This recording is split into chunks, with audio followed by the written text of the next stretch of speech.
It is an honor for me to stand here in Egypt at COP27 to announce that in 2023, Seychelles will further contribute in mitigation by moving to 100% protection of all its mangroves and seagrass meadows, adding to the already 32% protection of our ocean and 50% of our landmass.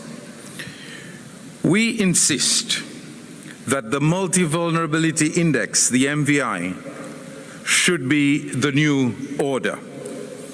Seeds are vulnerable, and we need access to concessionary funding in order to defend ourselves against climate change while fulfilling the SDGs to give our people a better life.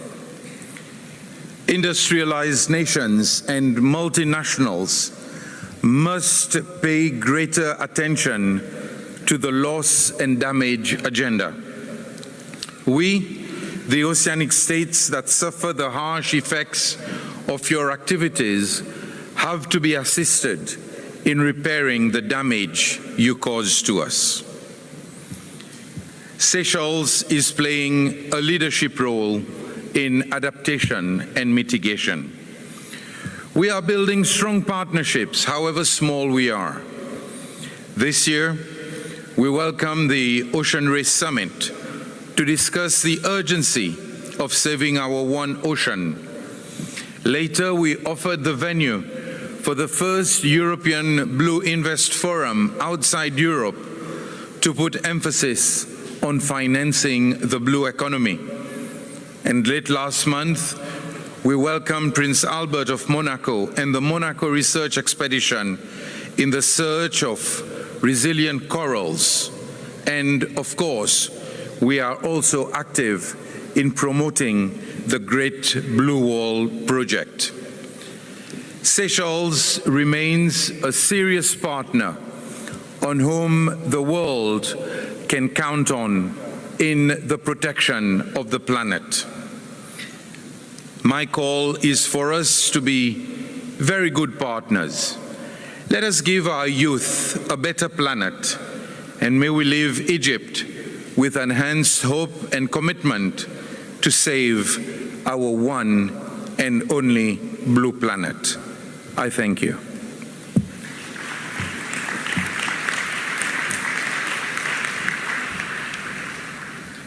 I thank you, Your Excellency, for your statement. It is my pleasure to welcome His Excellency Mr. Klaus Werner Iohannis, President of Romania. Your Excellency, you have the floor.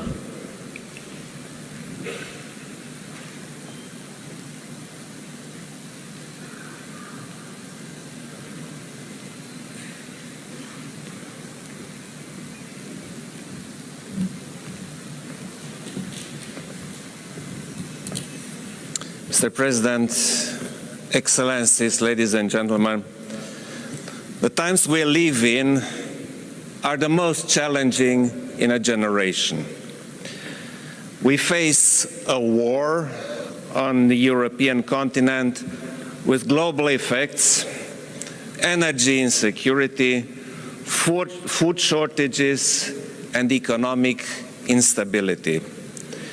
These should not divert our attention from climate change. On the contrary, delivering on climate is key to addressing many of these challenges and safeguarding the well-being of present and future generations. Climate change is not an abstract concept, but a daily reality with consequences on human health, nature, and the economy. My country, Romania, experienced this year severe drought with negative implications regarding access to water, food production, and power generation. Therefore, adaptation efforts are crucial to increase the resilience of societies and ecosystems facing climate risks. Ladies and gentlemen, Romania fully supports the European Union leadership on climate change and our joint commitment to reduce net greenhouse gas emissions. We must ensure an orderly green transition with multiple benefits: investments in research, development, innovation, development of the green economy, and job creation. Furthermore, energy access at affordable prices can be secured through investment in low-carbon energy, resilient networks, and adequate regulation for renewables.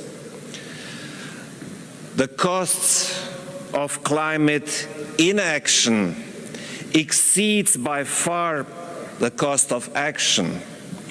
Climate change generates economic and non-economic loss and damage across the world. Fellow leaders, our strongest allies in the fight against climate change are our citizens. We need to prepare and empower them for this battle. The youth in Romania is very motivated to act on climate change, and this dedication should serve as an inspiration to all of us.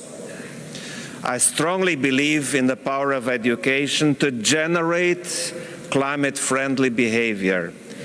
Education and research systems need to be better aligned with climate goals and equip our citizens, particularly our youth, with the skills needed in a low-carbon economy and society. I look forward to a comprehensive COP27 outcome. Let me conclude by kindly inviting you to work together on this with determination and dedication. Thank you. Thank you. Thank you. I thank you, Your Excellency, for your statement. It is my pleasure to welcome His Excellency Mr. Mohammed Sheikh El Ghazouin, President of Mauritania. Your Excellency, you have the floor.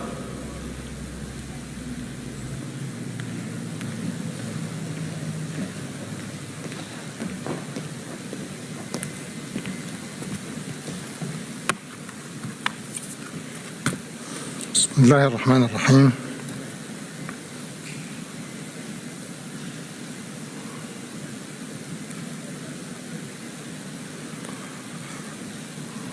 السيد الرئيس،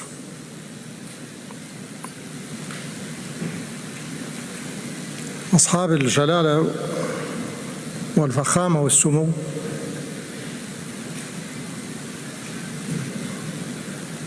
أصحاب المعالي، أيها السادة والسيدات، يطيب لي بداية أن أهنئ أخي صاحب الفخامة السيد عبد الفتاح السيسي رئيس جمهورية مصر العربية الشقيقة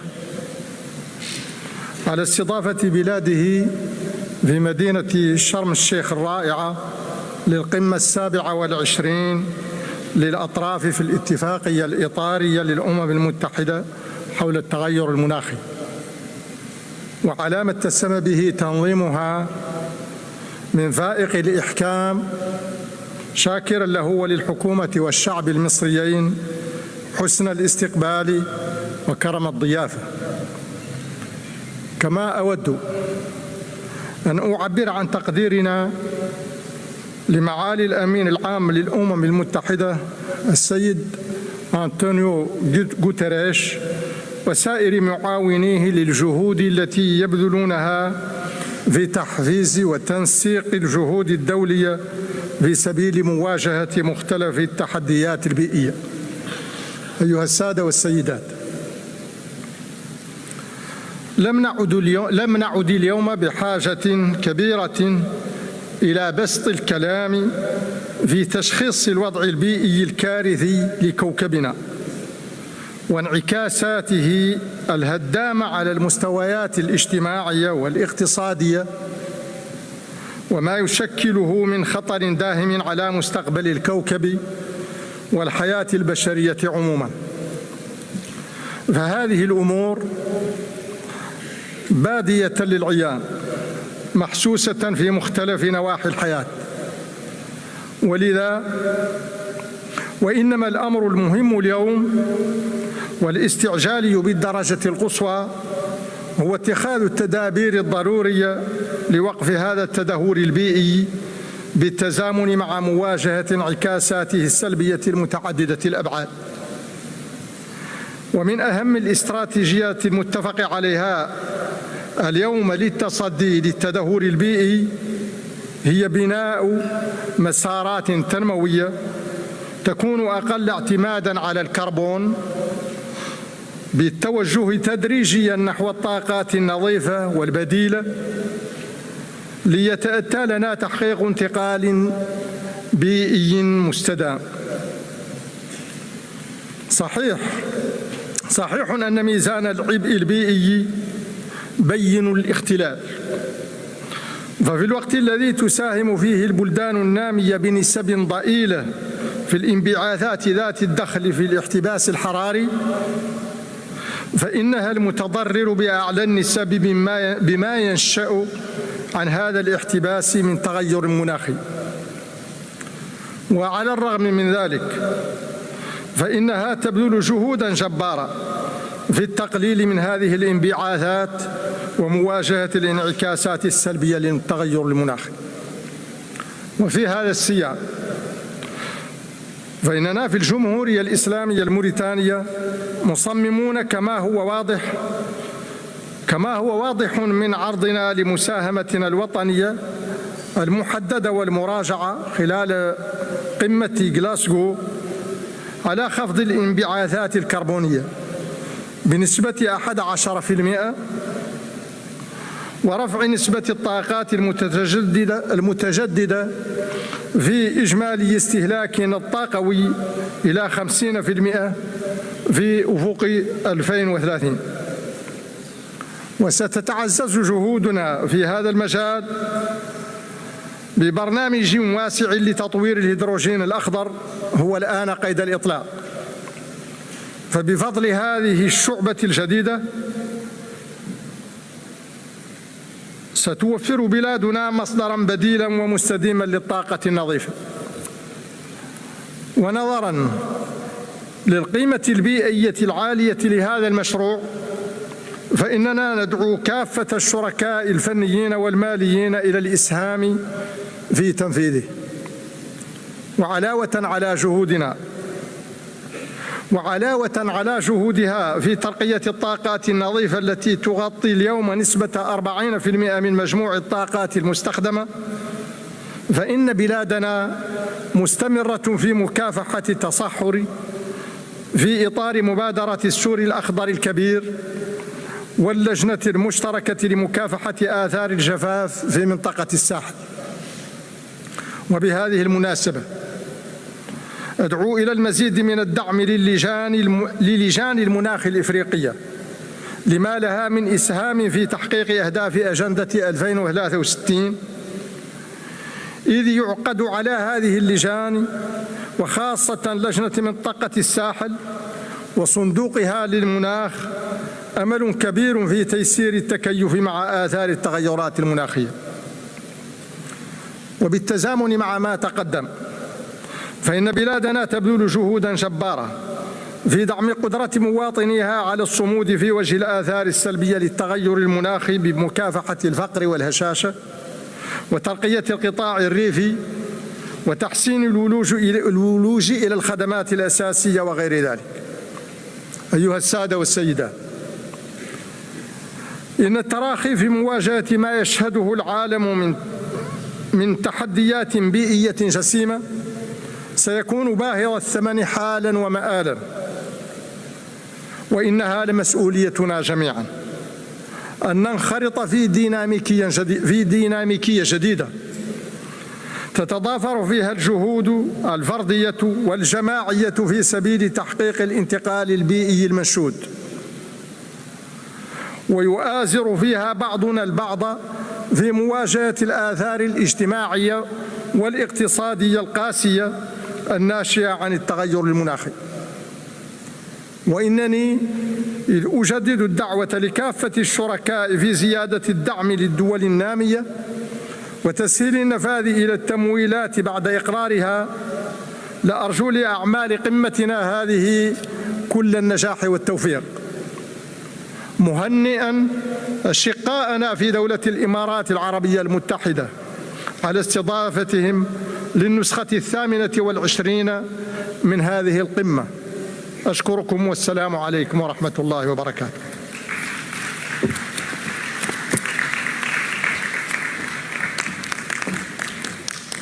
I thank you, Your Excellency, for your statement. It is my pleasure to welcome His Excellency Mr. Emmanuel Macron, President of France. Your Excellency, you have the floor.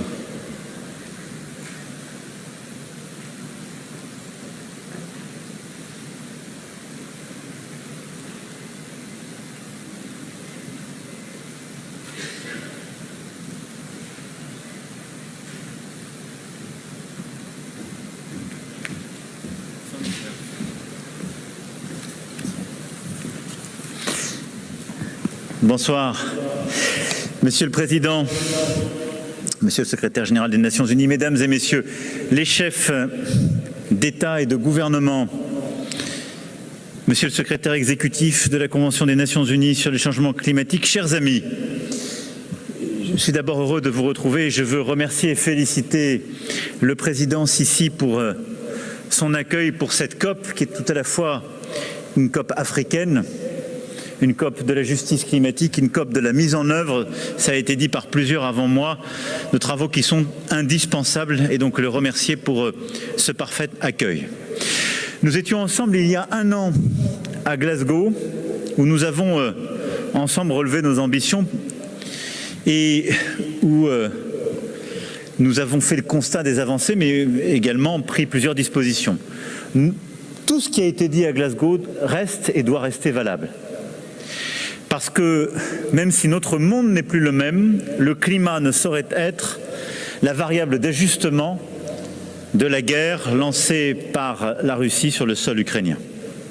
En effet, l'agression de la Russie contre l'Ukraine a non seulement ramené la guerre sur le sol européen, mais elle a aussi plongé le monde entier dans une grave période d'incertitude, de tensions énergétiques, alimentaires, de difficultés ajoutées aux difficultés, en particulier pour nombre de pays du continent africain et du pourtour méditerranéen.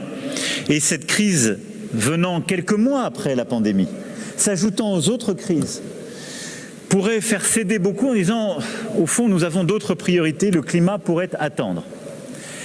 Mais dans le même temps, nous voyons nombre de nos États qui sont frappés par les conséquences même du dérèglement climatique et qui, si besoin en était, nous démontrent une fois encore que l'urgence climatique est bien là, elle n'est pas pour demain. Et donc nous n'avons au fond qu'une obligation, celle de continuer d'agir sur l'atténuation, sur l'adaptation, sur la préparation aux crises et la réparation face aux crises et aux dérèglements, tout en vivant cette période de choc, de retour de la guerre et de ses conséquences sur notre sol.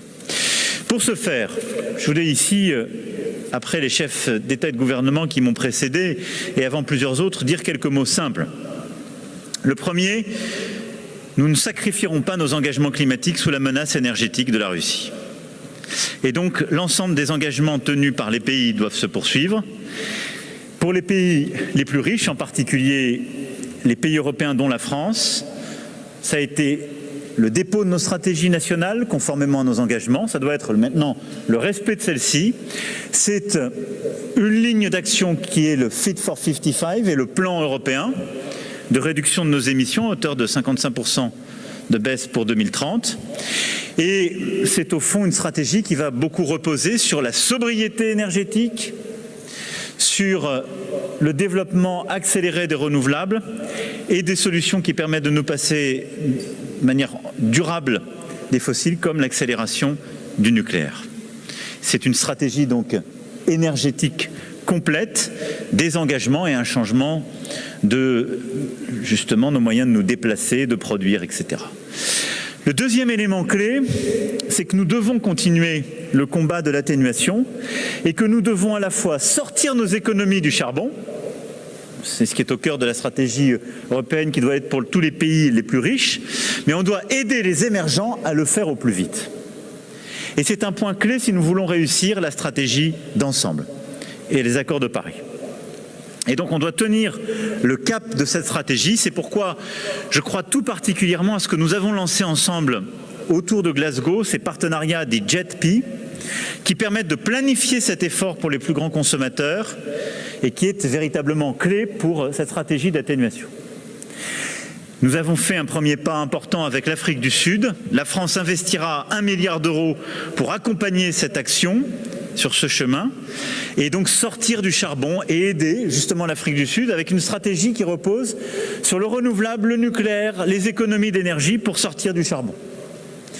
Et nous voulons intensifier cela, c'est ce que nous mènerons avec l'Indonésie, avec l'Inde, avec le Sénégal, mais il est clé que nous devons aller plus loin et plus fort. La révolution énergétique est possible et elle passe par cette stratégie avec les émergents. Elle passe aussi par une action que nous voulons mener avec plusieurs autres pays. L'Inde a donné le là avec une stratégie très ambitieuse. Le Kenya comme le Rwanda ont aussi ouvert des stratégies très ambitieuses sur ces matières en ayant véritablement des stratégies renouvelables accélérées et que nous continuerons d'accompagner très fortement parce que, là aussi, les énergies renouvelables sont de moins en moins chères, de plus en plus sûres et évidemment moins carbonées que les autres. Et dans ce contexte que nous vivons, elles démontrent toute leur pertinence.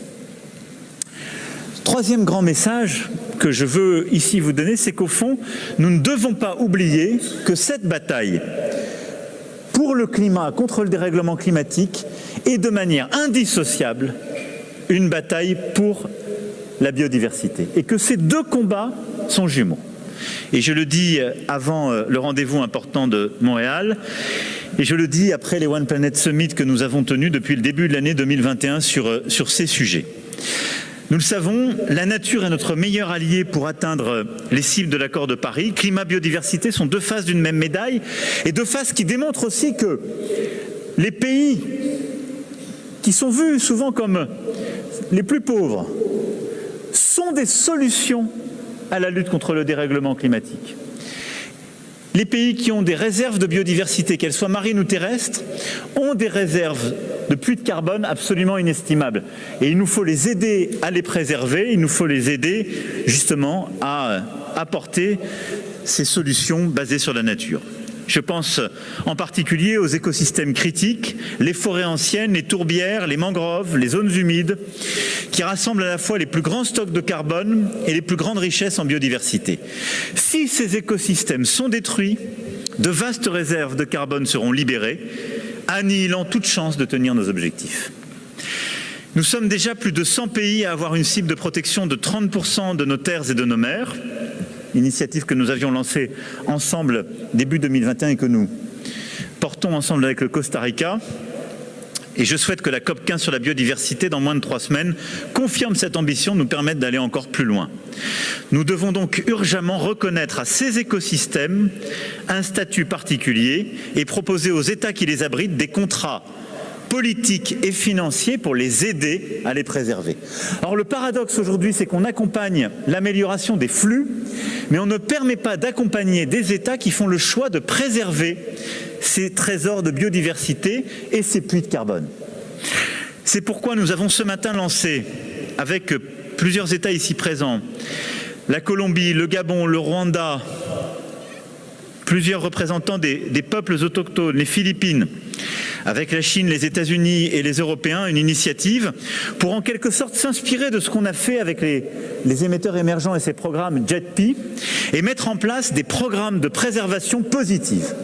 Et donc de faire des contrats pays par pays en travaillant avec les ONG, en particulier Conservation International, et pouvoir bâtir une méthode qui nous permettra de financer la préservation justement de ces espaces et d'avoir des contrats qui développeront une palette d'outils juridiques, politiques, financiers pour préserver ces écosystèmes. Nous avons lancé l'initiative de ces contrats ce matin.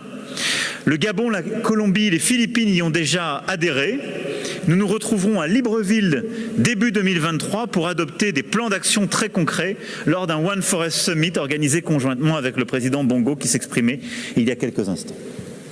C'est le même type d'initiative que nous voulons mener pour protéger les océans avec une ligne de mire, la conférence des Nations Unies de 2025. Et les océans doivent être ce qu'a été au fond l'espace dans nos océans. Et je veux ici être très clair, la France sera au rendez-vous de ses engagements et fidèle à ce que j'ai déjà dit. C'est pourquoi la France soutient l'interdiction de toute exploitation des grands fonds marins. J'assume cette position et la porterai dans les enceintes internationales. Plus largement, nous avons lancé ce matin un groupe de haut niveau pour bâtir une méthodologie pour des crédits biodiversité et pour permettre là aussi à horizon premier trimestre 2023 d'avoir une méthode commune. Puis le dernier point, le quatrième que je souhaitais faire, c'est évidemment celui de la justice climatique. Nous avons pris des engagements et il y a aujourd'hui une confiance qui est en train de s'effriter, pour ne pas dire davantage, entre le Nord et le Sud. Et ce que j'ai dit il y a quelques semaines à la tribune des Nations Unies pour dire qu'il nous fallait éviter cette grande division du monde sur le sujet de la guerre est tout aussi vrai sur le sujet du climat. Au fond, beaucoup de pays nous entendent parler de 100 milliards depuis Copenhague et se disent on ne voit pas l'argent arriver. Nous devons aller au bout de la solidarité financière. On est à 82 milliards d'engagés. On doit, dans les tout prochains mois, aller aux 100 milliards, aider à convaincre les derniers pays riches qui n'ont pas pris tous leurs engagements, mais surtout on doit débourser beaucoup plus vite et trouver des mécanismes, qu'ils soient bilatéraux ou multilatéraux, pour être au rendez-vous de ces décaissements pour que cet argent arrive vers le Grand Sud. Sinon, la confiance s'effondrera. Et donc, les 100 milliards très vite, on n'est qu'à 82, mais surtout la réalité sur le terrain beaucoup plus vite encore pour être au rendez-vous. La deuxième chose, c'est qu'on doit être au rendez-vous dans cette solidarité de l'adaptation. La France s'y attelle en investissant chaque année 6 milliards d'euros, ce qui est notre juste part de ces efforts, conforme à nos engagements de Copenhague et de Paris. Et parmi ces 6 milliards, nous dédions 2 milliards sur l'adaptation. Là aussi, tous les pays riches doivent être au rendez-vous de ces engagements et je tâcherai dans les prochaines semaines avec plusieurs de mes camarades ici d'aller convaincre celles et ceux qui ne sont pas encore là parce qu'il y a parfois des blocages politiques et je veux saluer la bonne volonté de beaucoup de dirigeants qui sont aussi présents dans cette salle et qui sont parfois bloqués dans leur propre pays et qui ne peuvent pas avancer aussi vite qu'ils le voudraient. Au-delà de ces chiffres, nous devons avoir des projets concrets avec les zones les plus touchées, dans le cadre d'un partenariat qui fait vivre cette justice. C'est ce que nous avons voulu lancer avec la Grande Muraille Verte, du Sahel à la Corne de l'Afrique. Elle produit des résultats. Nous avons eu un niveau record d'engagement dès le début de l'année 2021 avec près de 19 milliards d'euros, mais surtout on a déjà, l'année dernière, décaissé 2,5 milliards d'euros sur le terrain, avec des projets qui permettent à la fois d'atténuer le changement climatique, de répondre aux projets d'agriculture et d'agroforesterie et de lutter contre la désertification. Et qui donc permettent de traiter du climat, de la biodiversité et qui apportent des opportunités économiques aux pays les plus fragiles en donnant de la souveraineté alimentaire, en bâtissant des vraies filières de protéines végétales. Là aussi, ce dont nous avons besoin, c'est d'aller plus vite, de bâtir des partenariats plus efficaces encore avec les organisations non gouvernementales de terrain, avec les entrepreneuses et entrepreneurs du terrain pour répondre à ce défi de la justice climatique. Mais nous devons aujourd'hui, je le disais, aller plus loin que les 100 milliards, plus loin que ces initiatives déjà prises. Et je finirai mon propos sur ce point. Nous avons besoin d'un grand choc de financement concessionnel. Et il est au cœur du débat qu'avec raison beaucoup ont mis sur la table, celui des pertes et préjudices. Et moi je veux saluer le courage, la force de beaucoup de leaders africains, caribéens, pacifiques, latino-américains qui ont porté ce débat en nous disant on pourrait vous parler du passé, parce que la justice n'a pas toujours été au rendez-vous. Mais déjà on veut parler avec vous de l'avenir. Et ils ont raison. Parce que non seulement on a moins émis que vous par le passé, non seulement parfois vous nous avez empêchés de nous développer comme on voulait le faire, mais on va être touché par les conséquences de ce qui arrive parfois plus vite que vous, parce que nous sommes des petites îles vulnérables, parce que nous avons un trait de côte qui est plus bousculé, parce que nous avons des réalités géographiques qui nous rendent plus fragiles et vulnérables que vous. Et ils ont raison. C'est un débat qui est juste. Mais surtout, tous les pays à revenus intermédiaires, certains émergents, les pays les plus pauvres, ils nous ont tous vus, nous les pays les plus riches, au moment de la pandémie. Parce que nous avions un choc qui était un choc qui touchait tout le monde de manière, au fond, symétrique. Et on a fait des choses exceptionnelles. Là, on a mobilisé des financements exceptionnels. Et ils nous disent, mais nous, ce qui nous arrive est exceptionnel. La fin de l'eau sur notre sol, les bouleversements qui nous rendent la vie impossible. Et là, vous voulez nous expliquer qu'on revient au business as usual. Et ils ont raison, ça ne peut pas être le business as usual. Donc nous devons porter un choc. On a commencé à le lancer pendant la pandémie, mais on était déjà en retard, on est plus en retard encore. Nous devons donc nous battre pour être au rendez-vous des droits de tirage spéciaux et des 100 milliards de dollars au soutien des pays les plus pauvres, dont une grande partie ira vers le climat. Nous porterons au moment du G20 le passage de 20 à 30% de réallocation. En tout cas, vous pouvez compter sur moi et pour convaincre les derniers qui n'ont pas été là pour donner leur part, parfois à cause de ces blocages. Mais nous avons aussi lancé l'idée, avec la première ministre de la Barbade, Mia Mottley, dont je veux saluer le courage, l'ambition, le caractère inspirant qu'on a vu tout à l'heure ici à cette tribune. L'idée d'un groupe des sages de haut niveau qui devra nous faire des recommandations rapidement sur les financements innovants pour le climat. Et donc, au printemps prochain, pas dans 1 an, 2 ans, au printemps prochain, nous avons demandé au FMI, à la Banque mondiale, à l'OCDE, de nous proposer des solutions très concrètes pour activer ces mécanismes financiers innovants, pour nous permettre de développer l'accès à des liquidités nouvelles, des capacités de prêt nouvelles, pour des pays, y compris des pays à revenus intermédiaires, qui sont touchés par ces chocs, et pour ensemble aussi nous proposer des solutions qui prennent en compte la vulnérabilité climatique de beaucoup de pays.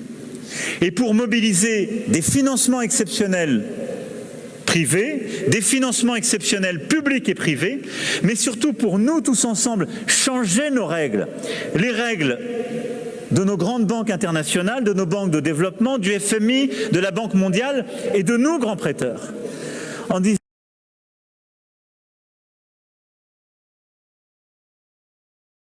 ce qu'on vous demande sur la dette, ce qu'on vous demande,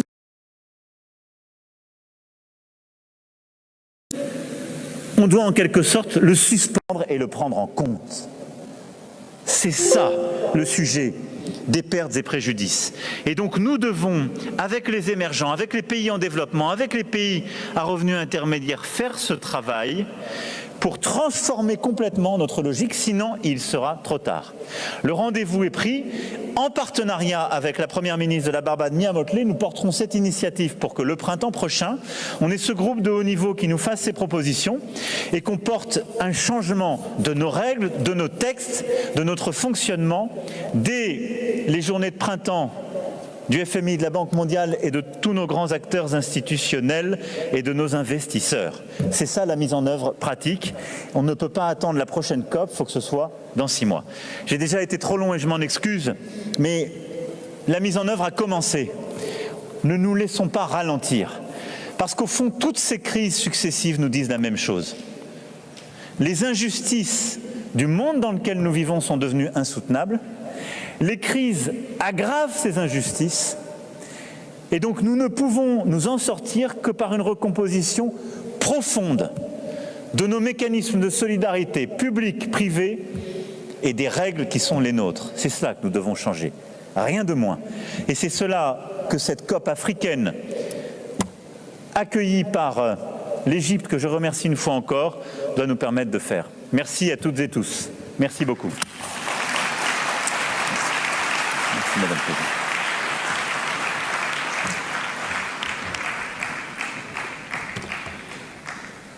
I thank you, Your Excellency, for your statement and thank you for the apology. It is my pleasure to welcome Her Excellency Ms. Samia Suluhu Hassan, President of the United Republic of Tanzania. Madam President, you have the floor.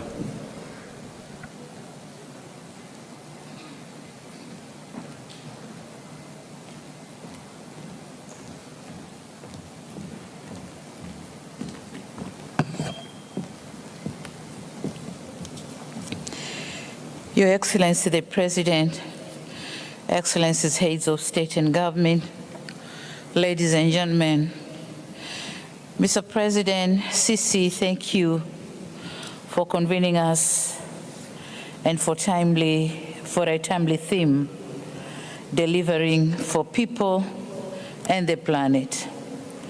What an opportune time to meet right after the COVID-19 pandemic.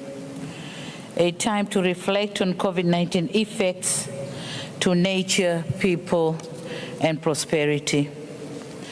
Along with the pandemic came lessons, opportunities, and a powerful reminder of the nexus between environmental health and human health. A reminder to build back better and sustainably by retracking our footprints towards green transition.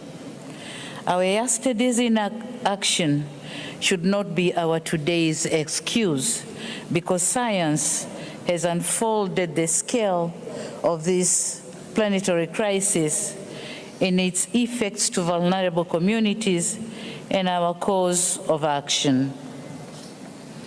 The COVID-19 lockdowns gave us a stepping stone towards the right path. This green path is sustainable through transformed and modernized industry and infrastructure, accelerated economic diversification and competitiveness, and strengthened resilience.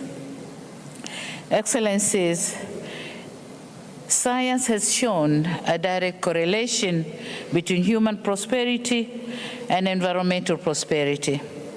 Nature-based economy can be our reality if only we have a shared vision and leverage opportunities that deliver real and structural changes.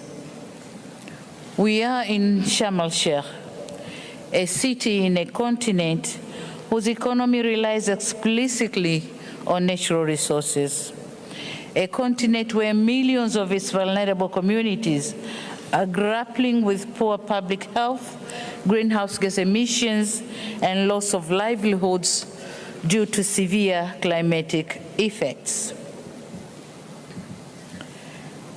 Delays on concrete actions to address loss and damage leaves us with no choice but to realign our meager financial resources to build a climate-resilient economy that ensures survival of the bigger segment of our population that depends on agriculture for livelihood, and to save the looming decline of our gross national product, of which agriculture accounts for a greater share. On another hand, inaction means risking our development agenda and prosperity. And thus, in this regard, we in Tanzania has in place the National Climate Change Response Strategy and the National Determined Contributions, which set targets of reducing greenhouse gases emissions economy-wide between 30 to 35% by 2030. With an estimated $19.2 billion as cost of implementation. Now the question is, how on earth the country like Tanzania raise this amount of money for mitigation and adaptation of the climate effects? Nevertheless, showing the political will, Tanzania is continuing to construct and expand rapid transport networks that are expected to reduce more than 900 million tons of carbon generated each year. We are also determined to increase the use of renewable energy sources from 60% in 2015 to 80% in 2025. Tanzania also is committed to preserve 48 million hectares of forest, and this is about 55% of the total land area of the country. And on top of that, we are planting 200 million trees in every 3 years. All we are asking here is for an alignment of global carbon prices to help generate resources from these carbon sinks. Excellencies, this is the type of leadership exhibited by the developing countries that lack technological know-how, lacking financial and human capacities, having limited scientific information at our fingertips. Yet with these limitations, our part of the world is asked to choose life or death. The question is, do we have an option? Unless we do it together. And in this regard, we urge developed countries, especially the G20, to fulfill their commitments. We call upon effective implementation of technology transfer while unlocking climate finance to fund our national determined contributions. We are also urging the developed world to raise their subsequent NDCs ambitions to halt greenhouse gas emissions from crossing the irreversible tipping point of atmospheric concentration of carbon dioxide. Having said that, Excellencies, I thank you for your kind attention. Thank you very much.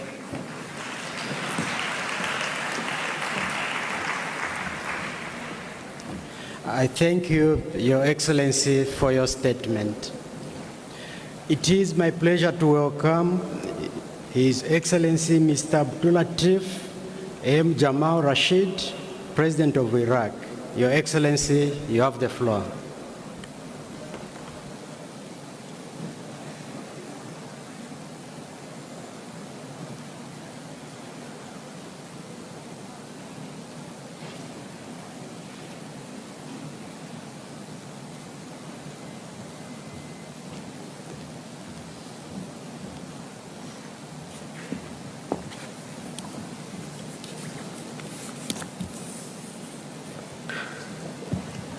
سيد الرئيس، اسمح لي في البداية بأن نحيي الرئيس عبد الفتاح السيسي ونؤيد باسم جمهورية العراق مقترح الرئيس السيسي لوقف الحرب في أوكرانيا ونشكره على هذا المقترح.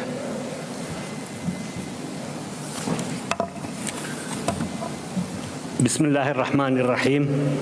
فخامة الأخ الرئيس عبد الفتاح السيسي رئيس جمهورية مصر العربية المحترم، الأخوة أصحاب الجلالة والفخامة والسمو والمعالي الملوك والرؤساء والأمراء ورؤساء الحكومات والوزراء المحترمين، السادة الحضور الكرام، اسمحوا لي بالتعبير عن الشكر والامتنان للأخوة في جمهورية مصر العربية لحسن استقبالهم وما بذلوا من جهد لنجاح المؤتمر الذي يشكل علامة مهمة في مساعينا لمواجهة التحديات المناخ والحرص على خلق استجابات البيئية الفعالة تجاه ما يواجه الكوكب من التغييرات في المناخ وما ينتج عن ذلك من آثار أخرى على الاقتصاد والصحة. على هذا الصعيد فإن التحدي الأبرز الذي نواجهه في العراق هو مشكلة المياه، وهذا ما قد يثير الدهشة فعلا، إذن ما كان في فكرنا بأن بلاد الرافدين تواجه الشحة في المياه بعد فترات طويلة كانت الفيضانات فيها مشكلة أساسية للسكان والزراعة والحياة. لقد دفعت هذه الأزمة الجهات الحكومية إلى تقنين السياسة الزراعية وتقليصها في المناطق التي تعتمد الري في الزراعة، وهذا ما يلقي بظلاله على الحياة والأرزاق المجتمع الزراعي العراقي وعلى عموم السكان، بالإضافة إلى ما ينتج من ارتفاع نسبة التصحر ومضار البيئية والصحية والاقتصادية أخرى. في هذا الجانب فإن مساحات شاسعة من أهوار الجنوب العراق التي تم تجفيفها في الفترات الدكتاتورية والتي سعينا ما بعد 2003 إلى إحيائها عادت مؤخرا لتواجه مشكلات الجفاف تحت تأثير انحسار مناسيب المياه الواردة لتلك المساحات. تضاعفت الأزمة مع شحة الأمطار والجفاف خلال الأعوام الأخيرة، فتضررت الزراعة بسبب ذلك مباشرة، وكان هذا أيضا ما ضاعف مشكلات التصحر وفرض تحديات خطيرة على الثروة الزراعية والحيوانية.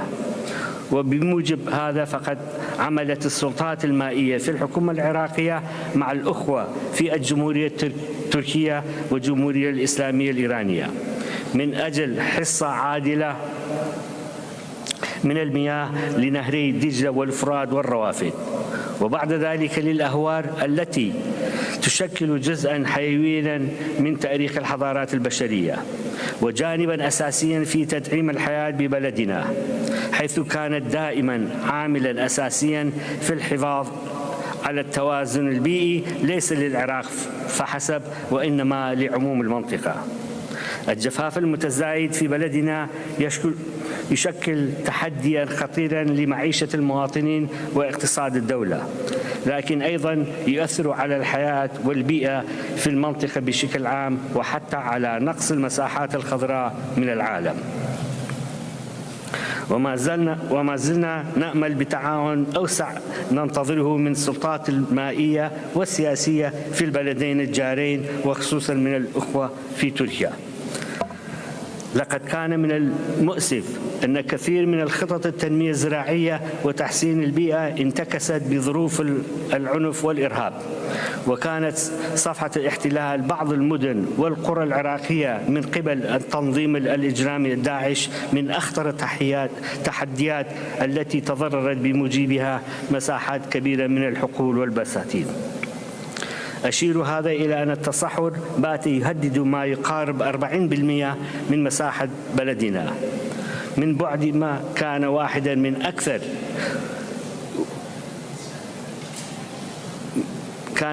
من أكثر المنطقة خصبا وإنتاجا، وذلك أية الأخوة أصحاب الجلالة والفخامة والسمو والمعالي. ومن أجل تعزيز الجهود الحد من زيادة نسبة التصحر سيكون جانب مهم من سياستنا الزراعية والبيئية للحكومة العراقية يتمثل بالعمل على توسعة المساحات الخضراء وأحياء المساحات القاحلة، وبما يساعد على تحجيم الأضرار البيئية التي من مظاهرها العواصف الترابية المتحركة عبر الحدود. ومن مسؤوليات الحكومة العمل أيضا على تنظيم السياسات المائية وترشيدها وتقديم وتنفيذ إدارة مائية فنية لتحسين النظم الري وتقليل الهدر. وتتواصل في العراق الجهود من أجل تطوير الإنتاج في حقل الغاز، وبما يساعد على استثمار الأمثل للانبعاثات الغازية، وهو مجال مهم في الحفاظ على البيئة وتقنيتها. ربما تعثرت هذه الجهود بفعل حربنا ضد الإرهاب، لكن من المسؤولية النظر إليها وتحريكها بالجدية التي تستحق. هذا ما كان نؤكد على أن تسعى وتعمل عليه السياسات الإنمائية الحكومية المقبلة. لقد كان العراق من أشد الدول تضرراً بالاحتساب الحراري. العراق أحد أطراف الاتفاقية الأمم المتحدة لتغيير المناخ، ويعاني من الآثار السلبية الناجمة عن الاحتباس الحراري. فإننا نعرب عن مشاركتنا المجتمع الدولي الجهود الرامية إلى تخفيف حدة الظاهرة بالرغم ما واجهنا جراء الإرهاب والعنف.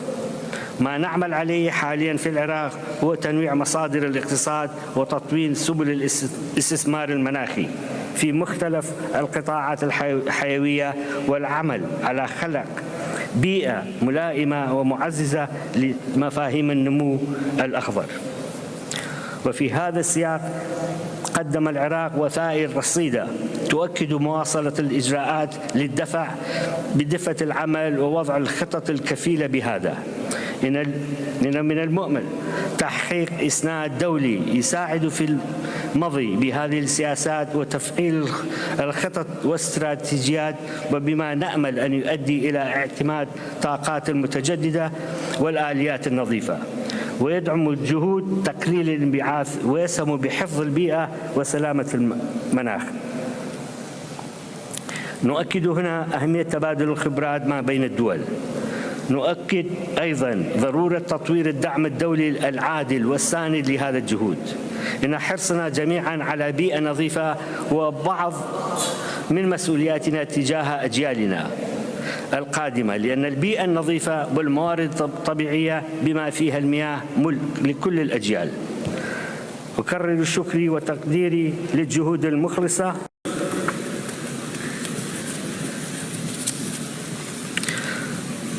وأحر تمنياتي بالنجاح للمؤتمر، وأن يكون خطوة مهمة في إطار الجهد الإنساني الرامي إلى تكريس الشراكة الفاعلة والمنتجة ما بين الجميع من أجل الحفاظ على حياة ونقاء المناخ للكوكب. والسلام عليكم ورحمة الله وبركاته.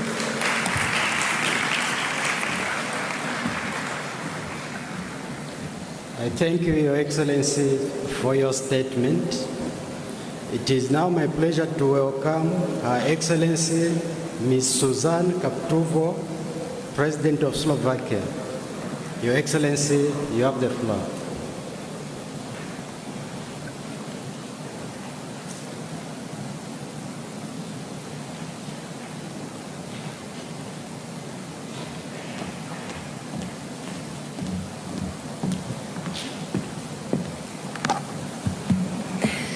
Excellencies, ladies and gentlemen, this year's extreme weather across the world reminds us that it is not just the next generations who will feel the impact of the climate crisis.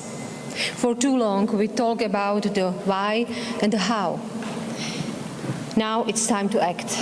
We need an equal focus on adaptation to the changing climate conditions and on mitigating the negative impact of our actions on climate. While 90% of our all emissions are already covered by the net zero target, we are still too far from a collective success. Global emissions continue to rise. It's not enough to have targets. We must turn them into concrete national steps that will lead us to net zero. By 2030, Slovakia will cut our greenhouse gas emissions by 55% compared to 2005 level. We are joining the Global Methane Pledge initiative, and we are starting the biggest decarbonization of our economy. This will reduce our industrial CO2 emissions by more than 40% by 2030. It's clear that the climate emergency will not wait until the current energy crisis is over. Short-sighted solutions, such as switching from gas to coal, will only speed up our planet's destruction.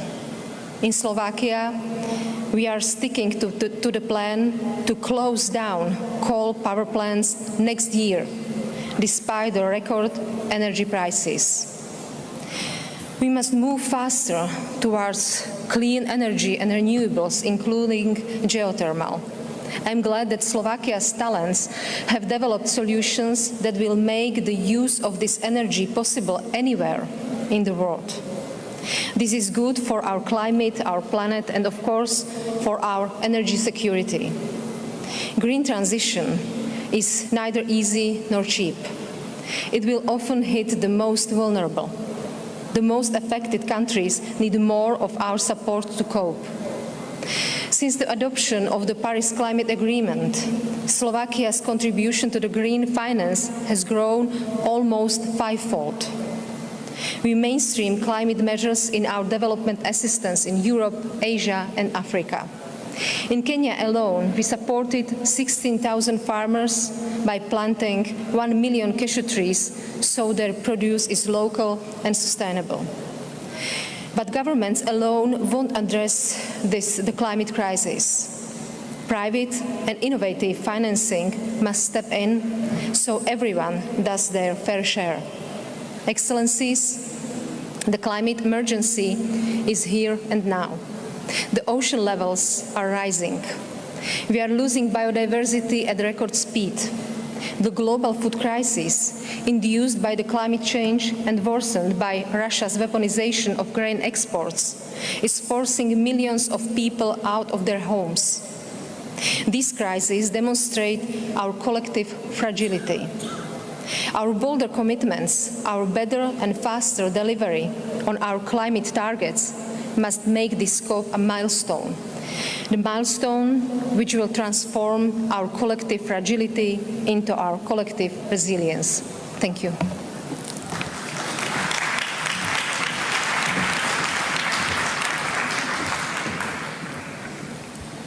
I thank you, Your Excellency, for your statement and particularly for helping us manage the time. May I appeal to Your Excellencies that we stick to the stipulated 3 minutes slot as much as possible.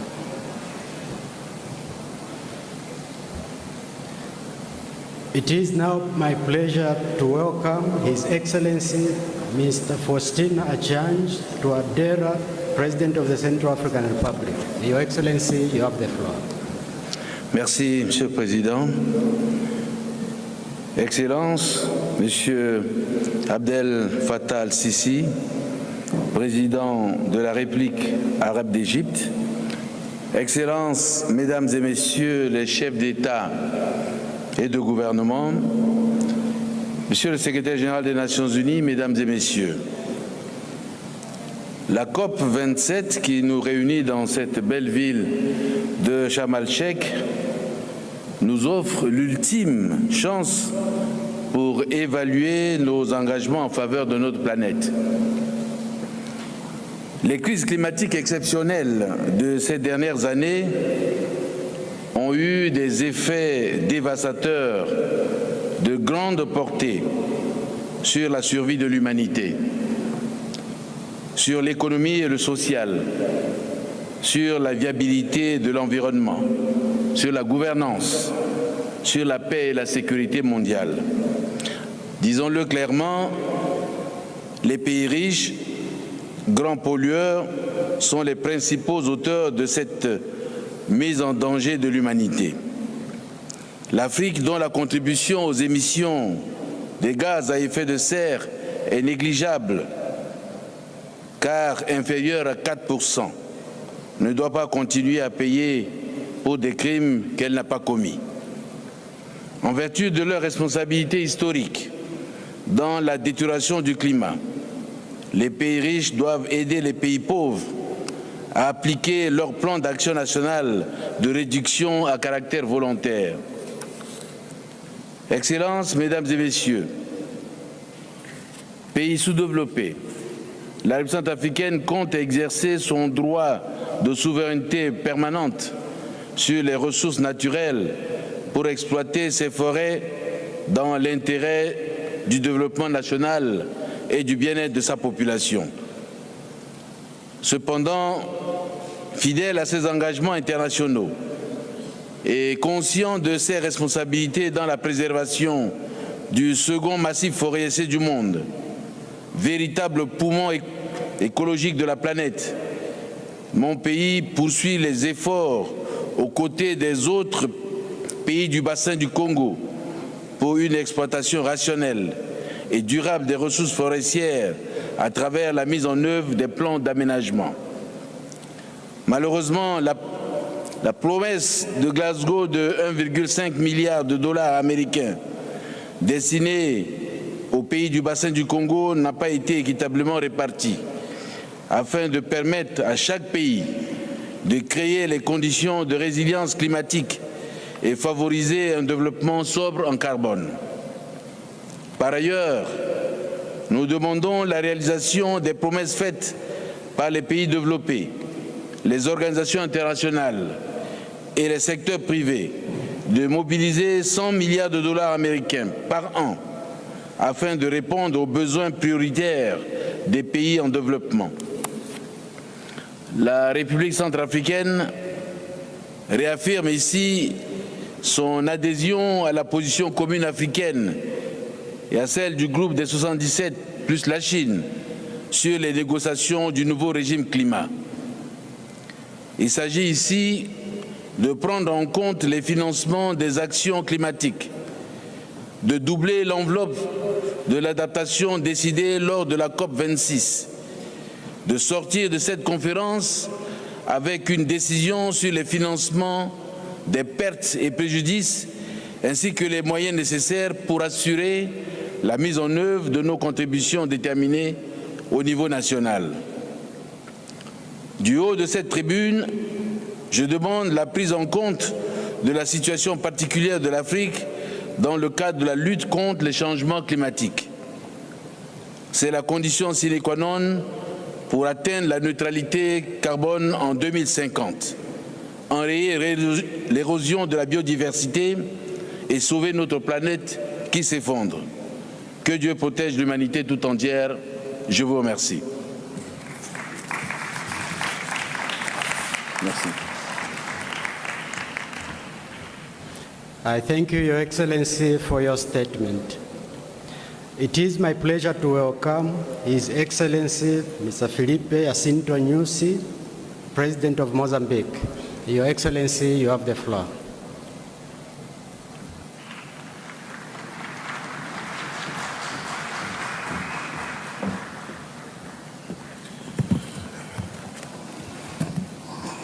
Muito obrigado, Senhor Presidente desta sessão, Excelências Chefes de Estado e de Governo, minhas senhoras e meus senhores. Tenho o privilégio singular de, em nome dos moçambicanos e do meu governo, dirigir-me a este debate da COP27 num contexto de recuperação pós-Covid-19 e de eventos climáticos extremos que minam a agenda global do desenvolvimento sustentável. Saúdo a todos presentes e agradeço ao povo e governo da República Árabe do Egito pela calorosa hospitalidade e excelentes condições de trabalho criadas para este evento. Senhor Presidente, felicito pela sua nomeação. Moçambique é um dos países mais expostos a ameaças decorrentes das mudanças climáticas, caracterizadas por ciclones tropicais, cheias e secas cíclicas que exigem medidas de adaptação e de resiliência mais assertivas. Por este motivo, muitas ações temos estado a desenvolver. Em 2022, o país acolheu a Conferência Regional que culminou com a Declaração de Maputo sobre a gestão sustentável e integrada da floresta de Miombo, que define prioridades para a próxima década e reforça a governação transparente, inclusiva, responsável destas florestas, fundamental para o desenvolvimento sustentável dos países signatários. Recordamos-vos que em África as florestas de Miombo formam o maior ecossistema de florestas tropicais, essencial para o sequestro do carbono.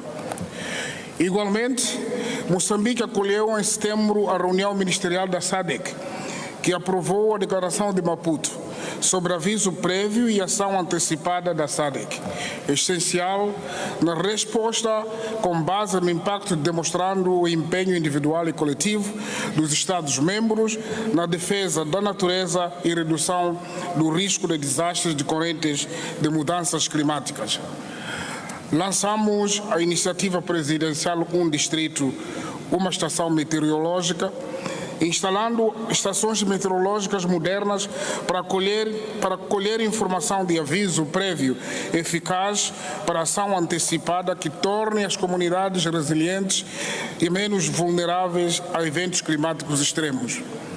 Acolhemos o Centro de Operações Humanitárias e de Emergência da SADC desde 2021, em Nacala, para coordenar a resposta a emergências na África Austral, com apoio e colaboração de parceiros bilaterais e multilaterais de desenvolvimento e da sociedade civil, evitando perda de vidas e danos devido a desastres. Por isso, mais uma vez, estamos a exortar a todos os parceiros internacionais e locais, públicos e privados, a mobilizar recursos financeiros e tecnológicos para restaurar e conservar o mangal e a rica biodiversidade em Moçambique e no mundo inteiro. Minhas senhoras e meus senhores, falando sobre a transição de energia, para nós, uma transição energética justa é um exercício de inclusão social. Deve ser gradual e redutora do impacto negativo no desenvolvimento econômico do país, como aconteceu nos países hoje desenvolvidos. Por isso, queremos continuar a médio prazo a usar os recursos naturais como o gás natural, menos poluente, geradoras de financiamento de ações da adaptação e resiliência climáticas. Portanto, estamos a trabalhar no binômio equilíbrio e desenvolvimento. Quanto ao mercado de carbono, exortamos aos provedores de financiamentos climáticos a fazerem desembolsos de forma equilibrada e satisfatória para se implementar iniciativas de mitigação e adaptação mais eficazes. Termino convidando a todos a proteger o sistema climático em prol da mitigação e adaptação do quadro de Acordo de Paris, disponibilizando meios para proteger comunidades, ecossistemas e capital, edificando de impactos de mudanças climáticas a bem das gerações presentes e futuras. Muito obrigado pela atenção que me foi prestada.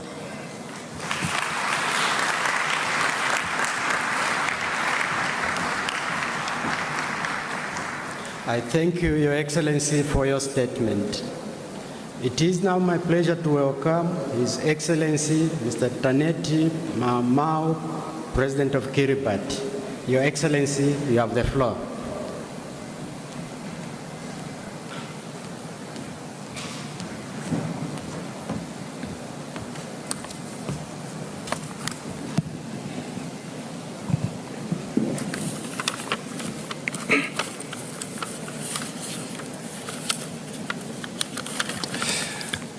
Mr. President, Excellencies, distinguished delegates, ladies and gentlemen, I begin by sharing the peace and blessings of the Almighty and the warm greetings of the government and the people of Kiribati. Mr. President, I acknowledge the government and the people of Egypt for the warm hospitality and commend the exceptional leadership in hosting this action-oriented COP27. It is indeed a critical time for us to be more ambitious in the implementation of the Paris Agreement with solutions premised on bolstering the resilience of our peoples against the adverse impacts of climate change. It has been 30 years since the inception of the UNFCCC, and despite the science, some continue to block ambitious actions that could curb global emissions and develop effective solutions to address climate change impacts. Consequently, for frontline countries like Kiribati, this would be detrimental to our sovereign desire to safeguard our people. Climate change is happening, and loss and damage is very real. Yet, the major solutions that we talk about remain distant as we are at the mercy of multilateral implementing agencies who continue to determine how we adapt and access financial resources. So disheartening. Nevertheless, we remain hopeful that our collective efforts and partnership will address these concerns. We need data, capacity building, and technology transfer, and country-specific science projections to make our adaptation planning much more effective. Mr. President, this year, Kiribati declared a state of disaster to manage and respond to the impact of severe drought, with some of our highlands frequently inundated by storm surges.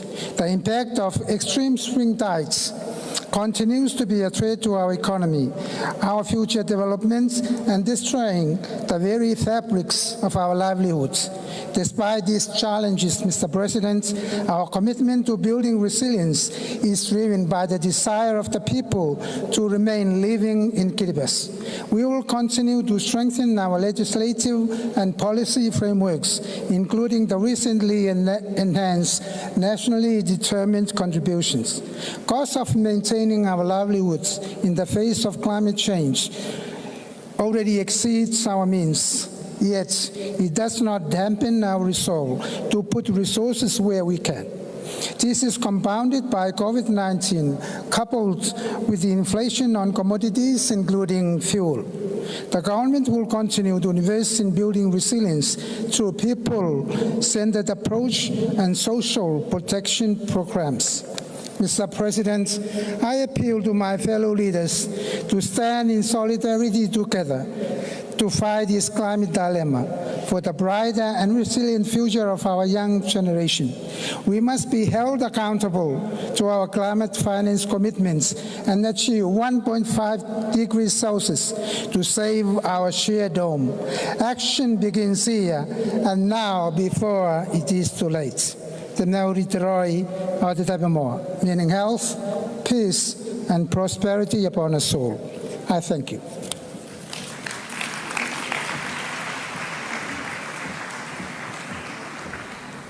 I thank you, Your Excellency, for your statement. It is now my pleasure to welcome His Excellency Mr. William K. Ruto, President of Kenya, speaking on behalf of the African Group. Your Excellency, you have the floor.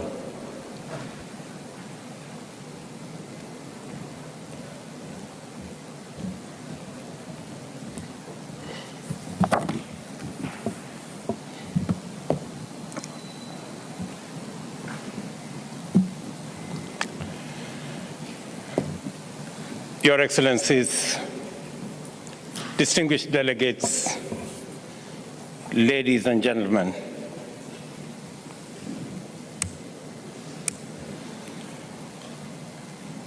we come together for the 27th annual climate meeting 30 years after the adoption of the UN Framework Convention on Climate Change in 1992, 25 years since we adopted the Kyoto Protocol in 1997, and 7 years following yet another historic milestone, the Paris Agreement adopted in 2015. When the convention was adopted in 1992, global emissions were approximately 27 gigatons annually. This has risen to about 40 gigatons, while carbon dioxide accumulation in the atmosphere has also steadily increased.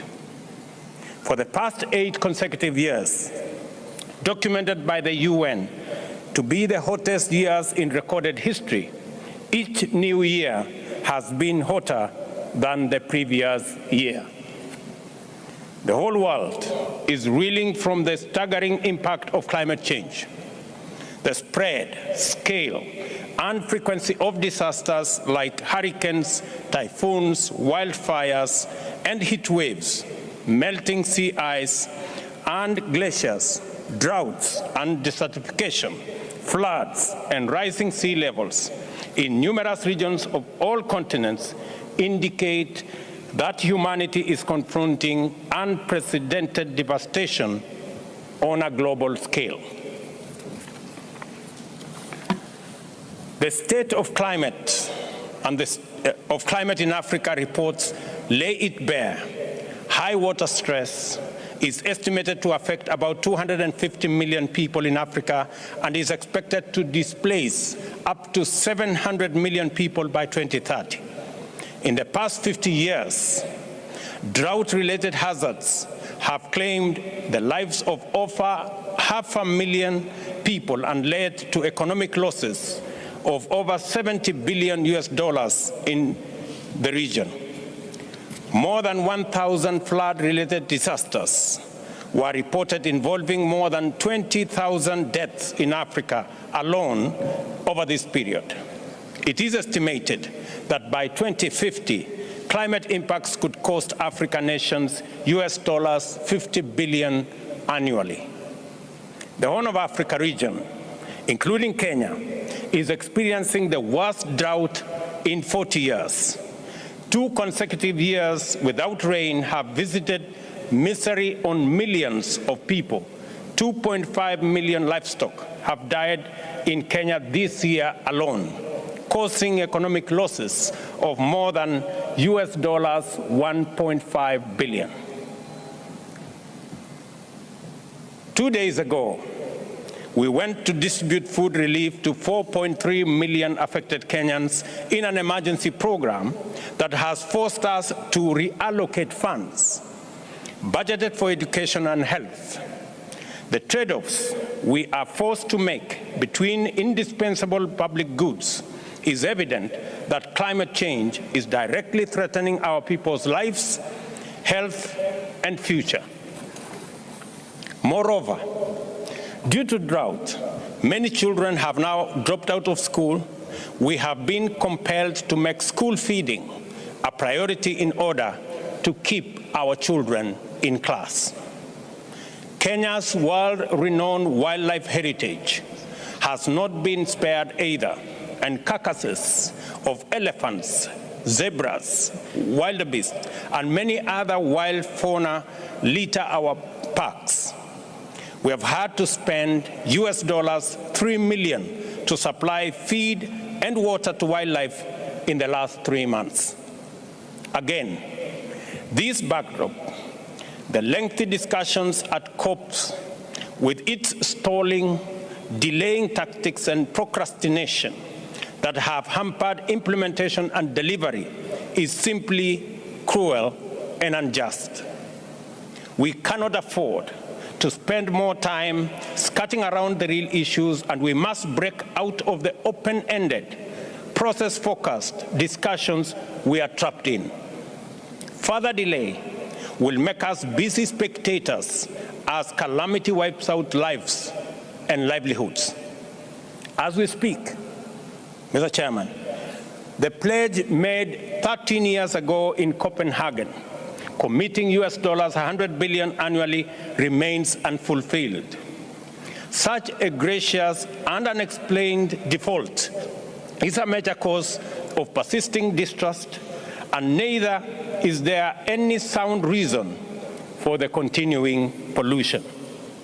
In stark contrast, Kenya, a country with far less resources than the average developed country, has foregone pollution industrialization and growth opportunities and intentionally invested in green energy. It must be recalled that Kenya has tremendous hydrocarbon and coal deposits which could go a long way in fueling the engines of our development. Nevertheless, due to resolute commitment, our electricity grid is 93% green. This morning, we signed a framework agreement for collaboration on the development of sustainable green industries in Kenya with an investor to produce 30 gigawatts of green hydrogen in Kenya. There exists opportunities in Kenya to produce 20 gigawatts of wind power, 10 gigawatts of geothermal electricity, and being at the equator considerable amount of solar energy. Green energy production opportunities are vast in Kenya and throughout Africa. In the East Africa alone, for example, there exists sufficient hydroelectric potential to produce 100,000 megawatts, and if properly exploited, could generate enough clean energy for the whole of the continent. Instead of struggling to power industrialization using dirty energy, which is costly and destroying our planet, we want to make a case for developed economies to decarbonize their production by directing industrial investments to Africa and making use of clean energy to manufacture for the whole world. COP26 established the Glasgow Dialogue to formulate funding arrangements for measures to prevent, mitigate, and remedy loss and damage associated with adverse effects of climate change. Loss and damage is not an abstract topic of endless dialogue. It is our daily experience and the living nightmare of millions of Kenyans and hundreds of millions of Africans. A phenomenon of rising water levels in Rift Valley lakes was experienced in Kenya in 2020 and generated humanitarian crisis of unprecedented levels. Approximately 75,000 households were displaced in 13 counties, with a total population of 379,000 requiring urgent humanitarian assistance. The affected communities endured disruption for their livelihoods, losing homes, grazing lands, and farming fields, while social amenities like schools, health facilities, markets, fish landings, and processing facilities, once thriving hotels, curio shops, resorts, and lodges, electricity lines, and water supply and sanitation units were swallowed by water bodies. Loss and damage must therefore be addressed with a level of seriousness which demonstrates fairness, urgency, and consideration. Africa contributes less than 3% of the pollution responsible for climate change, but is most severely impacted by the ensuing crisis. Africa, and it is therefore only fair and proper that this conference takes necessary measures to recognize Africa's special needs and circumstances under the Paris Agreement, in line with the Convention and relevant decisions adopted by previous COPs. Beyond the overdue, legitimate, and priority concerns of resilience, mitigation, loss, and damage, Africa offers unique potential to play an indispensable positive role in the planet's climate change future. Africa's vast tracts of land, deep treasures of diverse natural resources, tremendous untapped renewable energy potential, and a youthful, dynamic, and skilled workforce constitute the continent's irresistible credentials. Properly deployed, these assets could be crucial in driving global mitigation efforts while creating new economic opportunities in the continent. I am convinced of the need to more comprehensively showcase the opportunities that abound in Africa, such as green energy, smart agriculture, decarbonized manufacturing, e-mobility, and green building, all aimed at the attainment of zero carbon by 2050.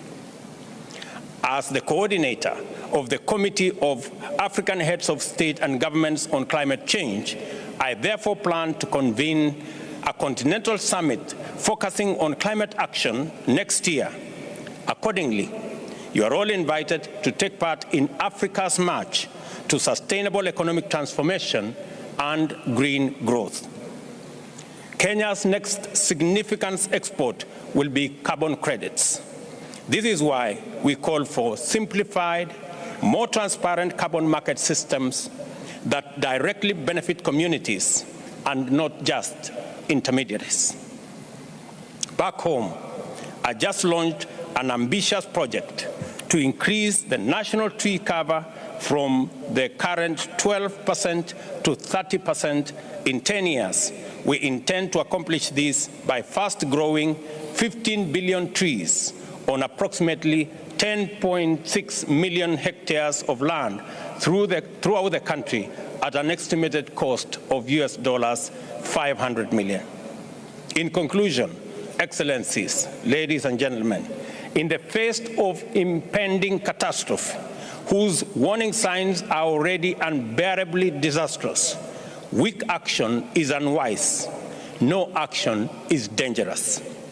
At this point, in the progression of this calamity, we have few choices and little time. Our discourse must focus on delivery, and our conversation must be centered on our commitments and implementation. I call on every delegate here today to rise to the challenge of this moment, to make difficult but necessary decisions and seize transformative opportunity from the grasp of climate disaster. This means honoring spending commitments for mitigation and adaptation and mobilizing increased financial flows to those affected, especially in Africa. By keeping our promises and being bound by our word, we will demonstrate to people across the globe that their leaders are their honest agents and true guarantors. COP, this is our golden chance to vindicate present generations who look to us to lead the way in preserving our planet and to perform our role as trustees of future generations. The way things are, we might never have a more opportune time, and there might never be a better chance. I thank you.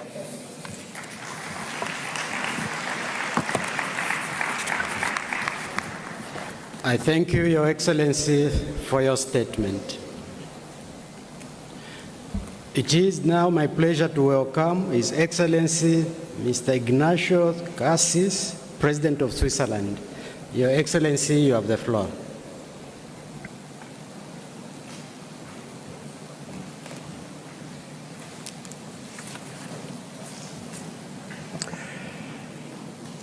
Monsieur le Président,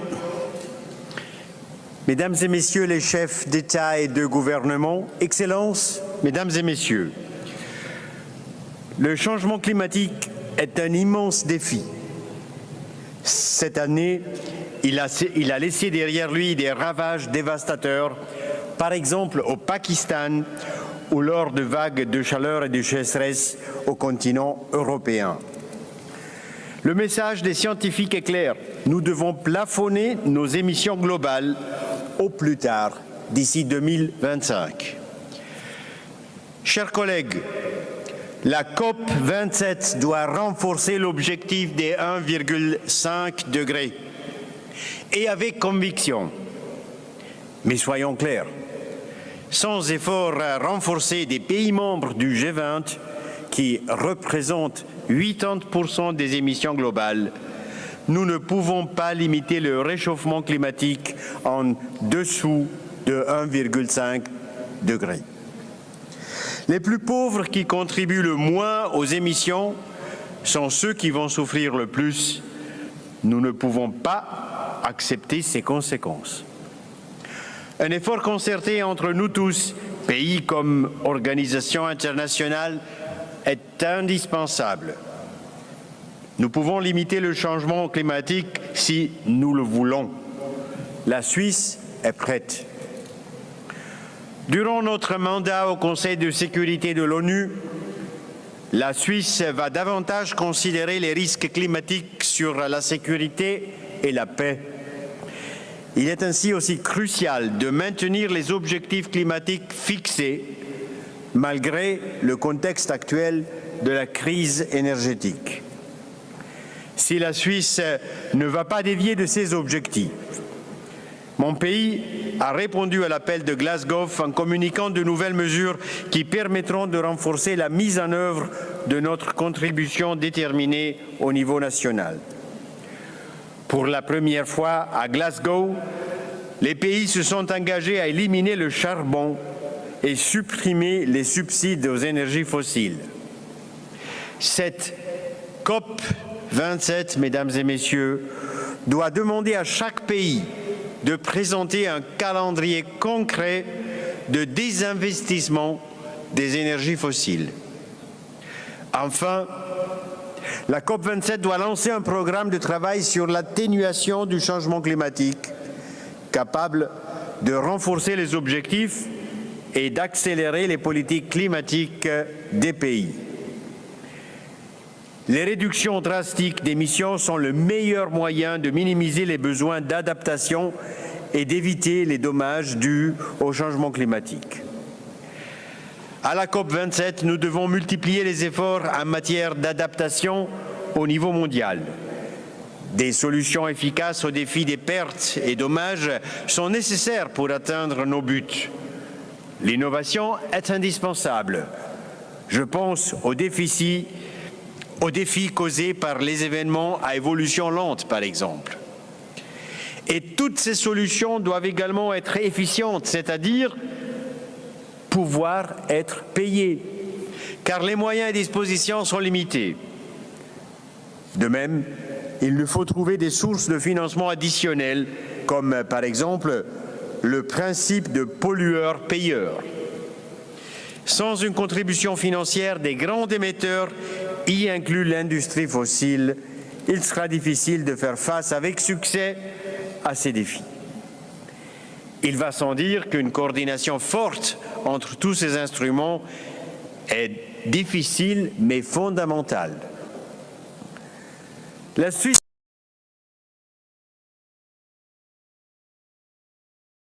s'engage pour que les prochains objectifs de messieurs, notre pays est prêt. La mise en œuvre des objectifs de l'agenda 2030 du développement durable est notre tâche commune. Malgré les défis énergétiques actuels, la Suisse s'engage à maintenir ses objectifs, à savoir 1. Couper de moitié ses émissions de gaz à effet de serre d'ici 2030 et 2. Viser la neutralité climatique d'ici au plus tard 2050. La transformation énergétique est une opportunité pour nous tous, tant au niveau environnemental, culturel et scientifique. Tous les pays sont appelés à contribuer. Ceux qui ont plus de capacités peuvent fournir aux pays plus faibles le soutien financier nécessaire pour cette tâche commune qu'est la transition énergétique. La Suisse contribue à l'objectif des 100 milliards. Je suis aujourd'hui fier d'annoncer une contribution de 195 millions de francs sous réserve d'approbation du Parlement et plus précisément 155 millions de francs suisses au Fonds pour l'environnement mondial, 12 millions au Fonds spécial pour le changement climatique, 16 millions au Fonds pour les pays les moins avancés au cours des 4 prochaines années. Ces deux derniers fonds se concentrent sur les mesures d'adaptation. En plus de notre capacité annuelle de 9 millions, une contribution actuelle additionnelle de 4 millions à l'initiative CRUFS pour le développement de systèmes d'alerte précoce pour tous. Et enfin, une contribution de 8 millions supplémentaires au programme de financement et d'assurance contre les risques de catastrophe de la Banque mondiale. Ceci montre l'engagement de la Suisse pour les pays en développement. J'aimerais bien le souligner encore une fois, la Suisse est convaincue que tous les pays qui ont la capacité doivent soutenir les pays qui souffrent le plus du changement climatique. Je vous remercie pour votre attention.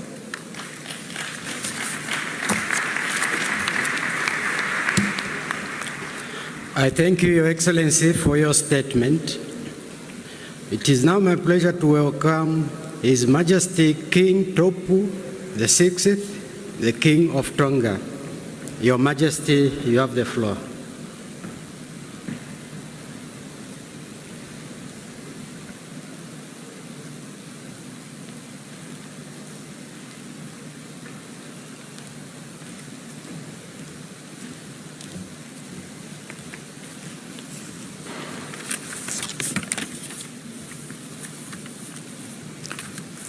Your Majesties, Your Royal Highnesses, Secretary General, Your Excellency Abdel Fattah el-Sisi, President of the Arab Republic of Egypt, Excellencies, distinguished guests, ladies and gentlemen. Please accept my sincere congratulations and best wishes on your presidency of the 27th session of the Conference of Parties to the United Nations Framework Convention on Climate Change. The opportunity is also taken to commend the UNFCCC Secretariat and staff for their timeless efforts and impeccable preparation to facilitate this conference. I would like to thank the government of Egypt and the city of Sharm el-Sheikh for your warm hospitality since our arrival in the beautiful city of peace. Mr. President, 30 years ago, the United Nations charted a course in adopting the United Nations Framework Convention on Climate Change, and in 2015 we gave this journey a new raison d'etre in the Paris Agreement. At COP26 in Glasgow, parties increased ambition and kept the hope of 1.5 degrees alive. We acknowledge and commend the outcomes of COP26 and note that we will only be a step closer to our goals if every country delivers on their pledges. We are here to make progress from where we stood with Glasgow Climate Pact, and more importantly, with the commitments we made at the adoption of the Paris Agreement. The theme chosen for the 27th session of the Conference of Parties, Delivering for People and the Planet, is both a timely and an essential reminder of the urgency of the task at hand for the survival of the Earth and for us, its inhabitants. Our task in delivering for our people and our planet is to agree to goals with the highest ambition possible and to act together and before the impacts become irreversible for all of us. We no longer have the luxury of time. The inherent physical attributes of our islands in the Pacific Ocean make climate change the single greatest threat that will determine the future of small island developing states like the Kingdom of Tonga. My kingdom is the third most vulnerable country in the world to the adverse effects of climate change. As a people, we share a deep connection to the ocean. As with many other Pacific Island countries, Tonga is heavily dependent upon its fisheries and ocean resources for food, transport, economic development, and culture. Historically, the Tongan people have always shown resilience in the face of such natural disasters. However, the record rates of increased coastal erosion, ocean acidification, the loss of coral reefs, coupled with ever-present rising sea levels, 3 times higher than the global average. Our ability to respond to the increasing multiplicity of disasters and the increasing severity and intensity of extreme weather patterns is now undermined. On the 15th of January this year, Tonga experienced a volcanic explosion equal to none in our living history. Homes were destroyed, lives were lost, and entire communities are deeply traumatized by sonic explosions and the resulting tsunami waves. Population displacement has now become a permanent feature for my people. In the aftermath of the explosion, we experienced the care, compassion, and support of the global community and our neighboring countries in response and recovery efforts. Mr. President, I would like to take this opportunity to thank each and every one of you who have made a contribution to the recovery efforts of my people. I acknowledge your kindness and the compassion shown towards the people of the Kingdom of Tonga. Please allow me to highlight 2 key future challenges resulting from this unprecedented volcanic explosion. The first is our access to clean, safe drinking water. The pollution of rainwater in the aftermath of the explosion highlighted the vulnerability of water storage sites in the outer islands. This urgent reality places greater importance on the access to available water desalination technologies that can operate on renewable energy. The second challenge as an ocean state is to offer affordable transportation that does not add to our greenhouse gas emissions. Our culture and history as people of the ocean has taught us to live in harmony with our environment. In the near future, we will need to reacquaint our people with such livelihoods and use cutting-edge technologies that promote wind-powered, low-carbon emitting modes of transport. As small island developing states, we cannot face the challenges presented to all of us alone. We are firmly committed to international goals. In 2020, the government of Tonga submitted its second nationally determined contribution under the Paris Agreement, setting ambitious mitigation and adoption goals. In addition, Tonga's long-term low-emission development strategy sets targets in sectors including energy, transport, waste management, and the resettlement of communities. Global objectives must be directly translated into our mission and journey, charting a pathway for a resilient, sustainable, and inclusive future for Tonga. Such goals and measures also support the implementation of the Tonga climate change policy from 2016 and uphold the overarching goal of a climate change resilient Tonga by 2035. For small island developing states like Tonga, adoption to climate change generates larger benefits when delivered in conjunction with other development activities such as disaster risk reduction and community-based approaches to development.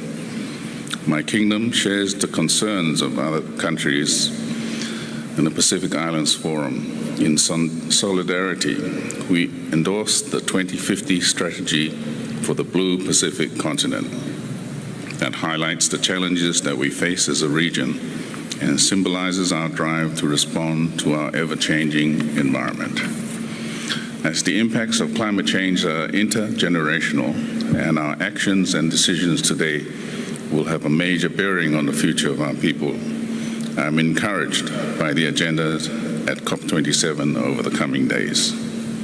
I hope that all of us here present will be inspired, motivated, and driven into action on firm commitments, a sense of shared responsibility, and connection with the global community. This will be a testament to the genuine partnerships of all parties in raising ambitions and actions towards achieving the goals of the Paris Agreement. May we always keep in mind the impacts of our decisions and actions here at COP27 as we chart our course towards a successful, prosperous, and sustainable future. A future where the well-being, survival, and peace of future generations are their inheritance. Thank you.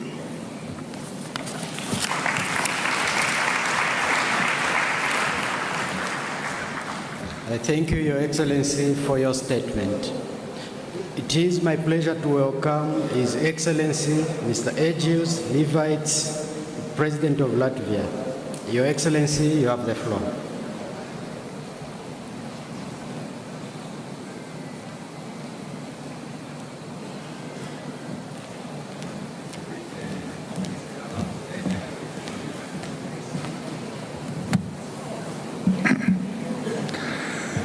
Mr. President, distinguished delegates, I thank Egypt and President Sisi for hosting the COP27 meeting. The high level of attendance points the urgent need for this gathering. The effects of climate change are felt throughout the world. For example, in Somalia, more frequent drought has led to famine. In Pakistan, melting glaciers have caused flooding of a third of the country's territory. From Greece to Australia to US, extreme temperatures cause extensive wildfires. In Latvia, in my country, climate change is decreasing biological diversity. To make matters worse, Russia's illegal war in Ukraine directly impacts food and energy security, the environment, and distracts attention and resources from climate actions. Geographical location, income level, and gender matters. It is our duty to protect and empower the communities most vulnerable and least responsible for climate change. The current energy crisis caused by Russia's war against Ukraine is another wake-up call that we need to speed up transition to renewable energy. Green solutions not only contribute to the mitigation efforts, but also ensure greater energy security. In Latvia, we are diversifying our energy mix by accelerating wind energy projects. We are determined to reach climate neutrality by 2050. Latvia is committed to the European Union's target of reducing greenhouse gas emissions by at least 55% until 2030. At a local level, two large Latvian cities, Riga and Liepāja, aim to be among the first 100 climate-neutral cities in Europe by 2030. Collective problems need collective solutions, and these solutions must be based on just transition. Just transition is a key word of this conference. Effective climate governance requires close cooperation between government, business, the scientific community, and civil society, especially civil society. In Latvia, too, we are determined to further improve our climate governance mechanism.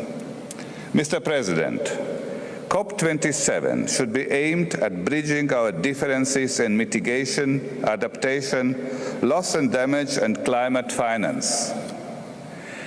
Delay in the mitigation efforts will only increase the need for adaptation measures and financial resources. The outcome of Sharm el-Sheikh must be an ambitious, comprehensive global response to climate change. As Secretary General Guterres already said, the world needs a pact between developed, emerging, and developing economies in order to save our planet. Thank you.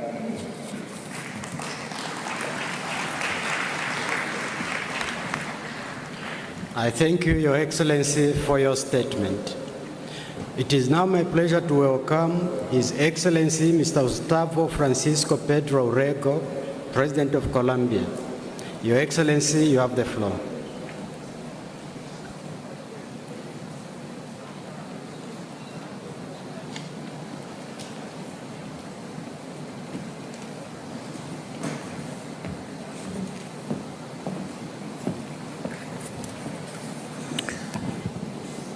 Señor Secretario Ejecutivo de la Convención Marco de las Naciones Unidas sobre el Cambio Climático, Simon Steele, Presidente de la República Árabe de Egipto, Abdel Fattah el-Sisi, excelentísimos jefes de Estado, majestades, primeros ministros, medios de comunicación y en general a toda la ciudadanía. La ciencia ha hablado. La crisis climática es el principal problema de la humanidad. Puede acabar y tiene ese potencial la vida en el planeta y la existencia de la especie humana. El liderazgo político desde la COP número 1 hasta la fecha ha fracasado en detener la causa de la crisis climática. Cada vez más consumimos petróleo, carbón y gas, e incluso los tiempos que tendríamos para planificar la solución los hemos destinado a la guerra, a la geopolítica del dominio de la humanidad y no a salvar la humanidad. El liderazgo político ha fracasado básicamente porque superar la crisis climática implica dejar de consumir petróleo y carbón, y ese dejar de consumir implica una transformación profunda de la economía, una desvalorización de intereses poderosos en esa economía, un cambio de la economía mundial que no puede adelantar el liderazgo político de la humanidad. Por tanto, nos acercamos año tras año al final. Desde Colombia, les propongo un decálogo. Este es un decálogo que Colombia propone para enfrentar desde los gobiernos y desde la humanidad la crisis climática. Las COP ya no dan respuestas y el tiempo se agotó. Las conferencias globales de gobiernos deben poner la política al mando para generar el plan global de desconexión de los hidrocarburos. La descarbonización es un cambio real y profundo del sistema económico que domina. Es la hora de la humanidad y no de los mercados. Este es el decálogo que proponemos. 1. La humanidad debe saber que si la política mundial no supera la crisis climática, se extinguirá. Los tiempos de la extinción que vivimos deben empujarnos a actuar ya y globalmente como seres humanos, con o sin permiso de los gobiernos. Es la hora de la movilización de la humanidad toda. 2. El mercado no es el mecanismo principal para superar la crisis climática. Es el mercado y la acumulación de capital quien la produjo y no serán jamás su remedio. 3. Solo es la planificación pública y global multilateral la que permite pasar a una economía descarbonizada mundial. La ONU debe ser el escenario de dicha planificación. 4. Es la política mundial, es decir, la movilización de la humanidad, la que corregirá el rumbo y no el acuerdo de tecnócratas influidos, muchos, por los intereses de las empresas del carbón, del petróleo y del gas. 5. Hay que salvar los pilares del clima del planeta. Antes que nada, la selva amazónica es uno de 4 existentes. Colombia otorgará $200 millones anualmente durante 20 años para salvar la selva amazónica en su territorio. Esperamos el aporte mundial. 6. La crisis climática solo se supera si dejamos de consumir hidrocarburos. Es hora de desvalorizar la economía de los hidrocarburos con fechas definidas para su final y valorizar las ramas de la economía descarbonizada. La solución es un mundo sin petróleo y sin carbón. 7. Los tratados constitutivos de la Organización Mundial del Comercio y del Fondo Monetario Internacional van en contra de la solución de la crisis climática y por tanto se deben supeditar y reformar a los acuerdos de la COP y no al revés. Mientras mantengamos el actual tratado de la Organización Mundial del Comercio, no avanzaremos, retrocederemos en la solución de la crisis climática y nos acercaremos cada vez más al final. 8. El Fondo Monetario Internacional debe iniciar el programa de cambio de deuda por inversión en la adaptación y mitigación del cambio climático en todos los países en desarrollo del mundo. Las políticas de bloqueo económico hoy no favorecen la democracia y van en contra de los tiempos de la humanidad para actuar contra la crisis. 9. La banca privada y multilateral del mundo debe dejar de financiar la economía de los hidrocarburos. 10. De inmediato hay que iniciar las negociaciones de la paz. La guerra quita el tiempo vital de la humanidad para evitar su extinción. Este es el decálogo que Colombia les propone para actuar de manera más contundente en el mundo y salvar la vida del planeta y evitar la extinción de la especie humana. Gracias, muy amables.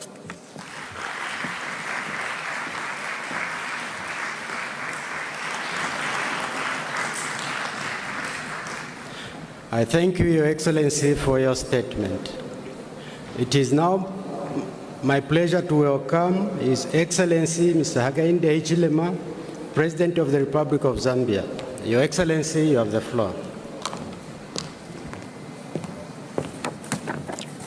Thank you very much, Your Excellency, Mr. Abdel Sisi, President of the Republic of Egypt, Arab Republic of Egypt, Your Excellencies, fellow heads of state and government, United Nations Secretary General, Your Excellency, Mr. Simon Steele, Executive Secretary of the UN Framework Convention on Climate Change, distinguished delegates, ladies and gentlemen, first, it's our duty to congratulate the Egyptian President, President Sisi, for hosting this COP27 conference, and also to thank the Egyptian people for your warm hospitality since we arrived here. President, distinguished delegates, with the African continent being host to this COP27 on a continent which is most affected by climate change, obviously together with other least developed countries, and it's befitting to call this the African yet global COP27.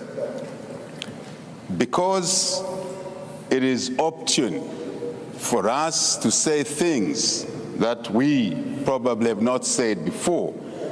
Now that the conference COP27 is happening on our continent, a continent that is bearing quite a lot of the brunt of the climate change, yet it contributes the least to climate damage, we expect that this COP27 will address some of our key issues that are arising from the climate change negative effect.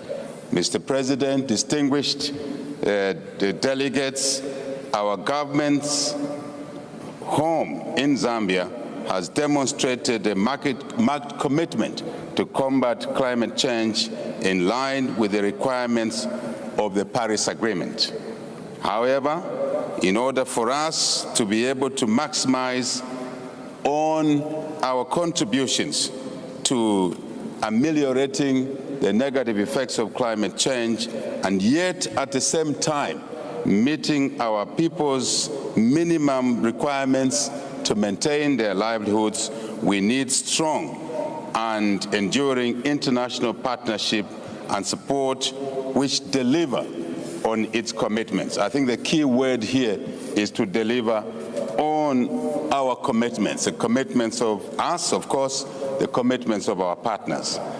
As chair of the African Group of Negotiators, Zambia has submitted an ambitious, revised, and updated nationally determined contribution as required by the Paris Agreement. Mr. President, distinguished delegates, climate change adaptation remains a top priority for all of us without exception.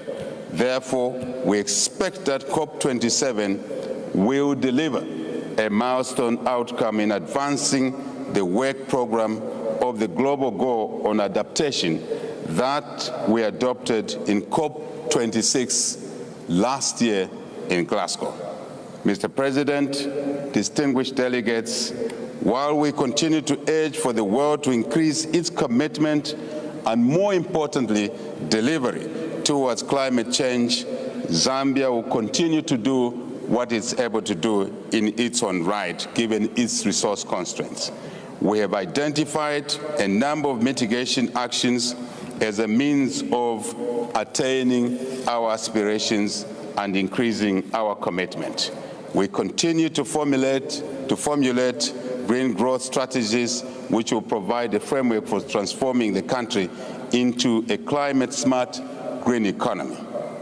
Mr. President, distinguished delegates, we call on all our esteemed partners to fulfill their pledge of $100 billion per year of funding for us all to meet our intended goals around this challenge, climate change.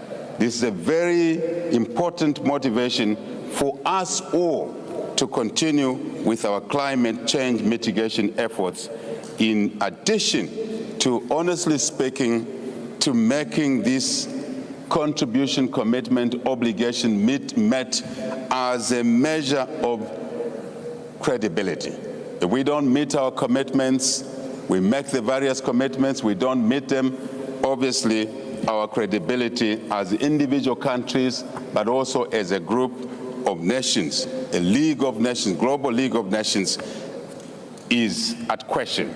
And I believe that we'll address this issue after this COP27. We have an obligation and a noble task to deliver for the future generations, for our planet, especially that we are meeting here once more on the African continent. As we conclude, Mr. President, fellow delegates, there are times when we as individual countries have a decision to support or not to support certain commitments. In this particular case, I'm afraid to say that option to decide not to does not exist, is not available to any one of us. It is important, therefore, for us to accept and understand that a crisis like this one should not divide us, should not move us away from each other. It does not matter what discussions we're having individually in our countries. It does not matter what issues face us as regions, as continents, but also as a global community. We have an obligation to work together and cooperate even more than ever before. And this way is the most assured way of defeating the negative effects of climate change. As I said, let us come out of this COP27 more united and work together in many spheres, including joint investments, trading, making carbon trading as is possible. And we shouldn't leave the ascension steps to carbon trading, for example, to individual states. Let's work out a template on how to engage in carbon trade much easier, including working on the regulations that affect this important revenue-based activity, which will help us ameliorate the negative effects of climate change. Mr. President, distinguished guests, a lot has been said. I choose to say these few words and ask all of us to rededicate our efforts and, more important, accelerate implementation of mitigation factors. All of us, without exception. I thank you for your kindest attention. Merci beaucoup. I thank you, Your Excellency, for your statement. It is now my pleasure to welcome His Excellency Mr. Ismail Omar Guelleh, President of Djibouti. Your Excellency, you have the floor.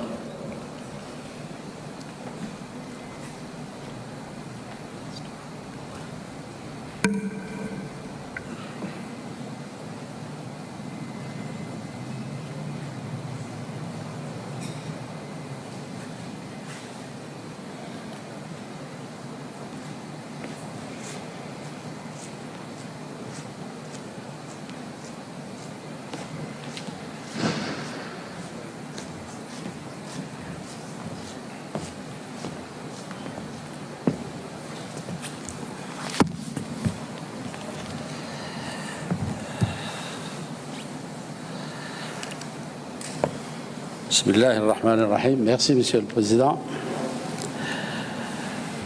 Excellences, Monsieur le Président, Cheikh Abdel Fattah al-Sisi, président de la République arabe d'Égypte et président de la COP 27, Mesdames et Messieurs les chefs d'État et de gouvernement, Monsieur le secrétaire exécutif de la Convention cadre des Nations Unies sur le changement climatique, Mesdames et Messieurs, qu'il me soit tout d'abord permis de remercier le président de la République arabe d'Égypte, Son Excellence Abdel Fattah al-Sisi, et le peuple égyptien pour l'accueil chaleureux qui nous a été réservé depuis notre arrivée dans cette belle cité de Sharm el-Sheikh. Nos remerciements s'adressent ensuite au nouveau secrétaire exécutif de la Convention, M. Simon Stieli, qui a pris les dispositions nécessaires afin de faciliter nos travaux durant cette conférence. Permettez-moi enfin d'endosser pleinement les déclarations faites par le président du Kenya au nom de l'Afrique, ainsi que le président du Pakistan au nom du groupe G77 et de la Chine. Monsieur le Président, le monde est aujourd'hui confronté à plusieurs défis, notamment le changement climatique, la perte de la biodiversité, la pollution de l'air, de l'eau et des sols. Le plus menaçant et le plus urgent étant sans conteste le réchauffement qui met en péril la survie de l'homme. Ce constat nous est sans cesse rappelé par les nombreuses catastrophes dont nos populations sont régulièrement victimes. Ceci est triste car malgré les nombreux sommets et décisions et engagements, nos actions restent en deçà du niveau d'urgence et de mobilisation exigé. Pire, la quantité émise de gaz à effet de serre continue d'augmenter et ses conséquences avec. Et paradoxalement, l'Afrique, qui ne contribue que de façon marginale au réchauffement mondial, est la plus touchée par ce phénomène. En ce qui nous concerne, la République de Djibouti, de par sa position géographique dans la zone intertropicale aride, est particulièrement vulnérable aux risques induits par les changements climatiques tels que les inondations, les sécheresses et l'élévation du niveau de la mer.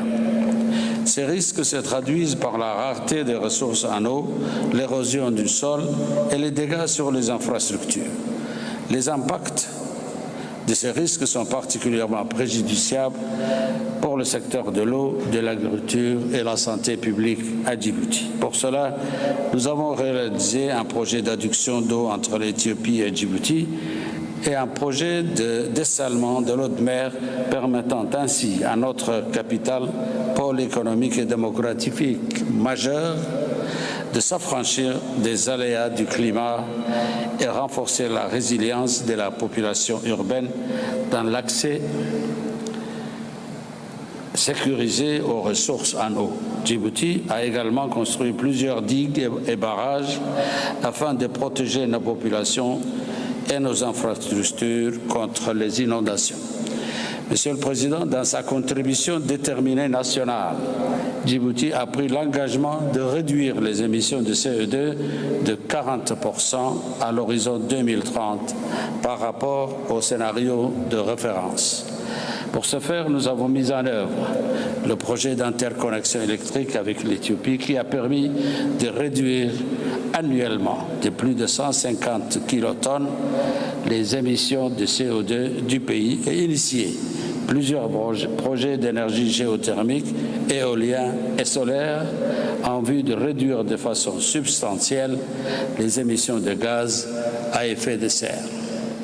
Toujours dans le cadre de sa contribution à la lutte contre le changement climatique, il n'y a pas plus d'une semaine encore, Djibouti a organisé un sommet mondial sur la recherche sur le climat qui a permis aux chercheurs venus des différents pays d'échanger sur la problématique du changement climatique. C'est dans cet esprit que nous avons créé un observatoire régional sur le changement climatique qui permettra aux chercheurs africains de contribuer à une meilleure connaissance du dérèglement climatique. Compte tenu des nombreux engagements non contraignants, Monsieur le Président, nous ne sommes pas surpris du peu de progrès accompli. C'est pourquoi nous rappelons à ce que la COP27 adopte une décision contraignante reconnaissant les besoins et les circonstances spécifiques de l'Afrique. Nous rappelons aussi que l'accès à un financement additionnel et prévisible reste primordial pour mettre en œuvre les actions d'atténuation et d'adaptation. En conséquence, nous exhortons les pays développés à respecter leurs engagements, de mobiliser 100 milliards de dollars par an. Enfin, nous demandons que 50% de ce financement soit consacré à l'adaptation. Il est temps de passer des discours à l'action en réduisant de façon drastique les émissions de gaz à effet de serre et en mobilisant le financement nécessaire pour augmenter la résilience des populations au changement climatique. Je vous remercie de votre attention.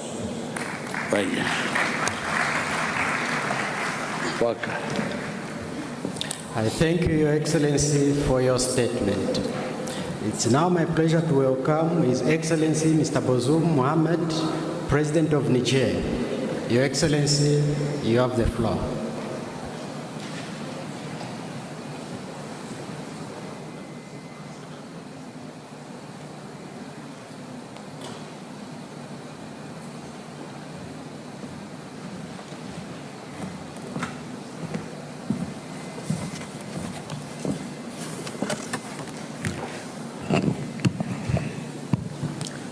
Monsieur le Président, Mesdames et Messieurs, distingués participants, pour consolider le compromis de Glasgow, le groupe d'experts intergouvernemental sur l'évolution du climat a publié 2 rapports cette année.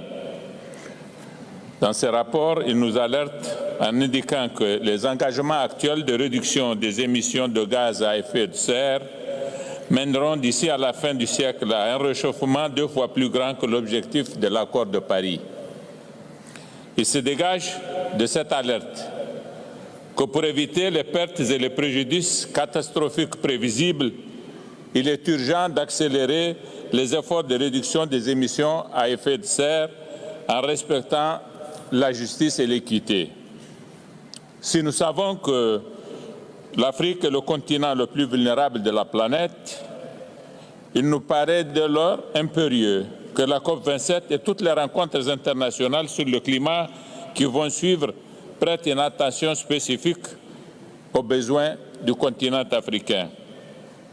Les préoccupations de l'Afrique sont les suivantes. 1. La définition d'un nouvel objectif collectif quantifié de financement climatique en tenant compte des besoins des pays en développement. 2. Une définition claire des mécanismes qui seront utilisés par les pays développés en vue de respecter leur engagement de doubler annuellement le financement de l'adaptation d'ici à 2025. 3. Une prise en charge de pertes et préjudices à travers l'établissement d'un organe de gouvernance et des arrangements de financement précis. 4. L'engagement des principaux pays émetteurs à réduire leur objectif de réduction de gaz à effet de serre à 1,5 degré Celsius. 5. Enfin, une transition énergétique juste, inclusive et équitable. Une telle transition devrait permettre à l'Afrique d'exploiter ses ressources énergétiques, notamment fossiles, condition sine qua non pour favoriser son développement industriel durable et éradiquer la pauvreté. Mesdames et Messieurs, à l'intérieur de l'Afrique, le Sahel est assurément la région présentant les plus grandes vulnérabilités et mérite à ce titre un traitement particulier au regard des défis combinés auxquels elle fait face. Il s'agit de défis sécuritaires, climatiques, migratoires, sanitaires, alimentaires et démographiques. Nous ne le dirons jamais assez, La violence qui ravage aujourd'hui le Sahel a partie grandement liée avec le désastre climatique que subit cette région. C'est pourquoi le Niger se réjouit des initiatives régionales qui sont prises pour atténuer les impacts du changement climatique, comme l'initiative de la Grande Muraille Verte et la Commission Climat pour la région du Sahel. Ces initiatives visent en effet à contribuer à la sécurité alimentaire, la sauvegarde de la biodiversité, la préservation du capital naturel qui permet de renforcer l'adaptation et la résilience climatique et pour l'accompagnement technique régulier et soutenu des acteurs de la région du Sahel qui, en vérité, éprouvent beaucoup de difficultés à accéder aux ressources des mécanismes multilatéraux du fait de leurs procédures complexes.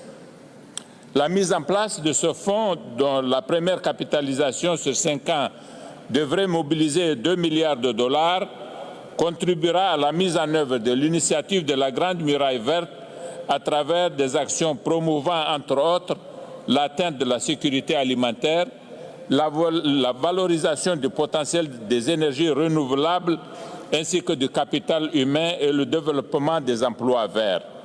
Mesdames et messieurs, comme on le voit, les promesses de financement de l'adaptation consacrées par les différentes rencontres sur le climat ne manquent pas de pertinence, mais entre leur conception et leur réalisation, il y a loin de la coupe aux lèvres. C'est pourquoi il faut définir de façon urgente les règles de la mise en œuvre des engagements souscrits.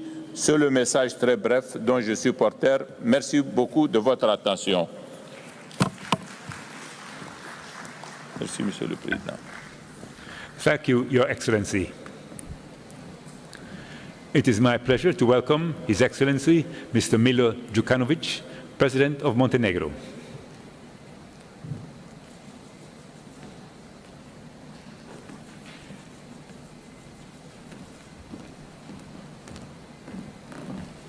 Your Excellency, you have the floor. Thank you.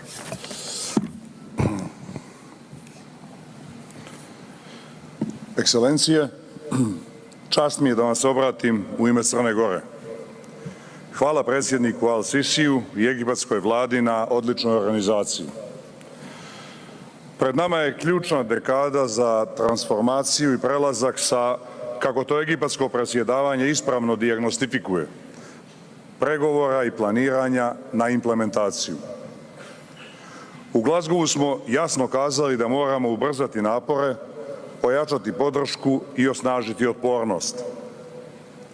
Posljednji izvještaj međuvladinog panela potvrđuje da globalno političko liderstvo neće opredijeliti uspjeh ukoliko ne bude odlučne multilateralne akcije sa svih nivoa društvenog, ekonomskog i tehnološkog sistema. Ekscelencija, istovremena implementacija i povećanje klimatske ambicije su jedini put ka dostizanju Pariskog cilja. Revizijom nacionalno utvrđenog doprinosa Crna Gora je kao ciljnu vrijednost postavila smanjenje emisija od 35% do 2030. godine. Na samitu u Glasgowu Crna Gora iskoračila najavom ambicije smanjenja emisije od 40%, uvjerena u njenu dostižnost na temelju mjera utvrđenih u ključnim nacionalnim strateškim i razvojnim planovima. Aktivnosti na novoj reviziji su u toku. Izrađena je mapa puta za implementaciju i šema praćenja i evaluacije napretka. Ažuriran je popis emisija gasova u skladu sa novom metodologijom međuvladinog panela. Poslednji proračuni upućuju na potencijalno dalje smanjenje nivoa emisija od 45%, za što postoje realna utemeljenja, ali izazovi su snažni i veoma skupi. Naročito u sektorima energetike i poljoprivrede, imajući u vidu negativne efekte pandemije i poremećaje na globalnom planu usred agresije na Ukrajinu. Dodatno, trajuća unutrašnja politička nestabilnost ograničava fokus na razvojna pitanja i kontinuirano unapređenje kapaciteta za planiranje i sprovođenje klimatske politike i njenu inkorporaciju u sve sektore, čime bi se stvarali preduslovi za postepeno smanjenje upotrebe uglja, dugoročni niskokarbonski razvoj i kao krajnji cilj klimatsku neutralnost. I pored malog učešća u globalnoj emisiji, Crna Gora će nastaviti da preduzima sve neophodne korake u cilju poštovanja međunarodnih obaveza. Zelenu transformaciju vidimo kao priliku da uđemo u period dinamičnog i održivog razvoja koji će garantovati rast ekonomskih aktivnosti, a time i životnog standarda. Naš najveći izazov biće kako obezbijediti pravednu tranziciju. Zato podrška razvojnih i finansijskih partnera i snažniji upliv inostranih investicija iz tehnološki najnaprednijih zemalja ostaju neophodni. Ekscelencije, da li smo spremni da u odlučujućoj dekadi ubrzamo klimatsku akciju i sačuvamo planetu? Čini se da izbora nemamo. Odgovornost za implementaciju obećanog i prihvaćenog je na svima nama. Ne samo na globalnom političkom liderstvu i partnerstvu između razvijenog svijeta i zemalja u razvoju. Ne samo na hitnosti usaglašenog i klimatski odgovornog djelovanja vlada, investitora i biznis sektora, nego na svakom građaninu pojedinačno. Svi možemo i moramo doprinijeti da ciljevi Pariskog sporazuma postanu naša realnost. Vrijeme curi, a izazovi i problemi s kojima smo suočeni postaju sve kompleksniji. Hvala.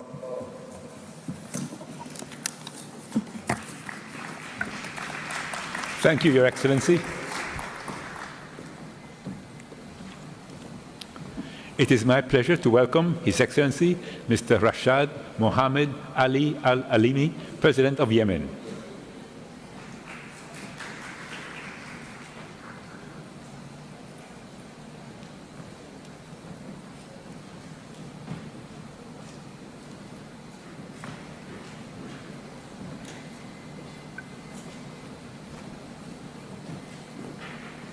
Your Excellency, you have the floor.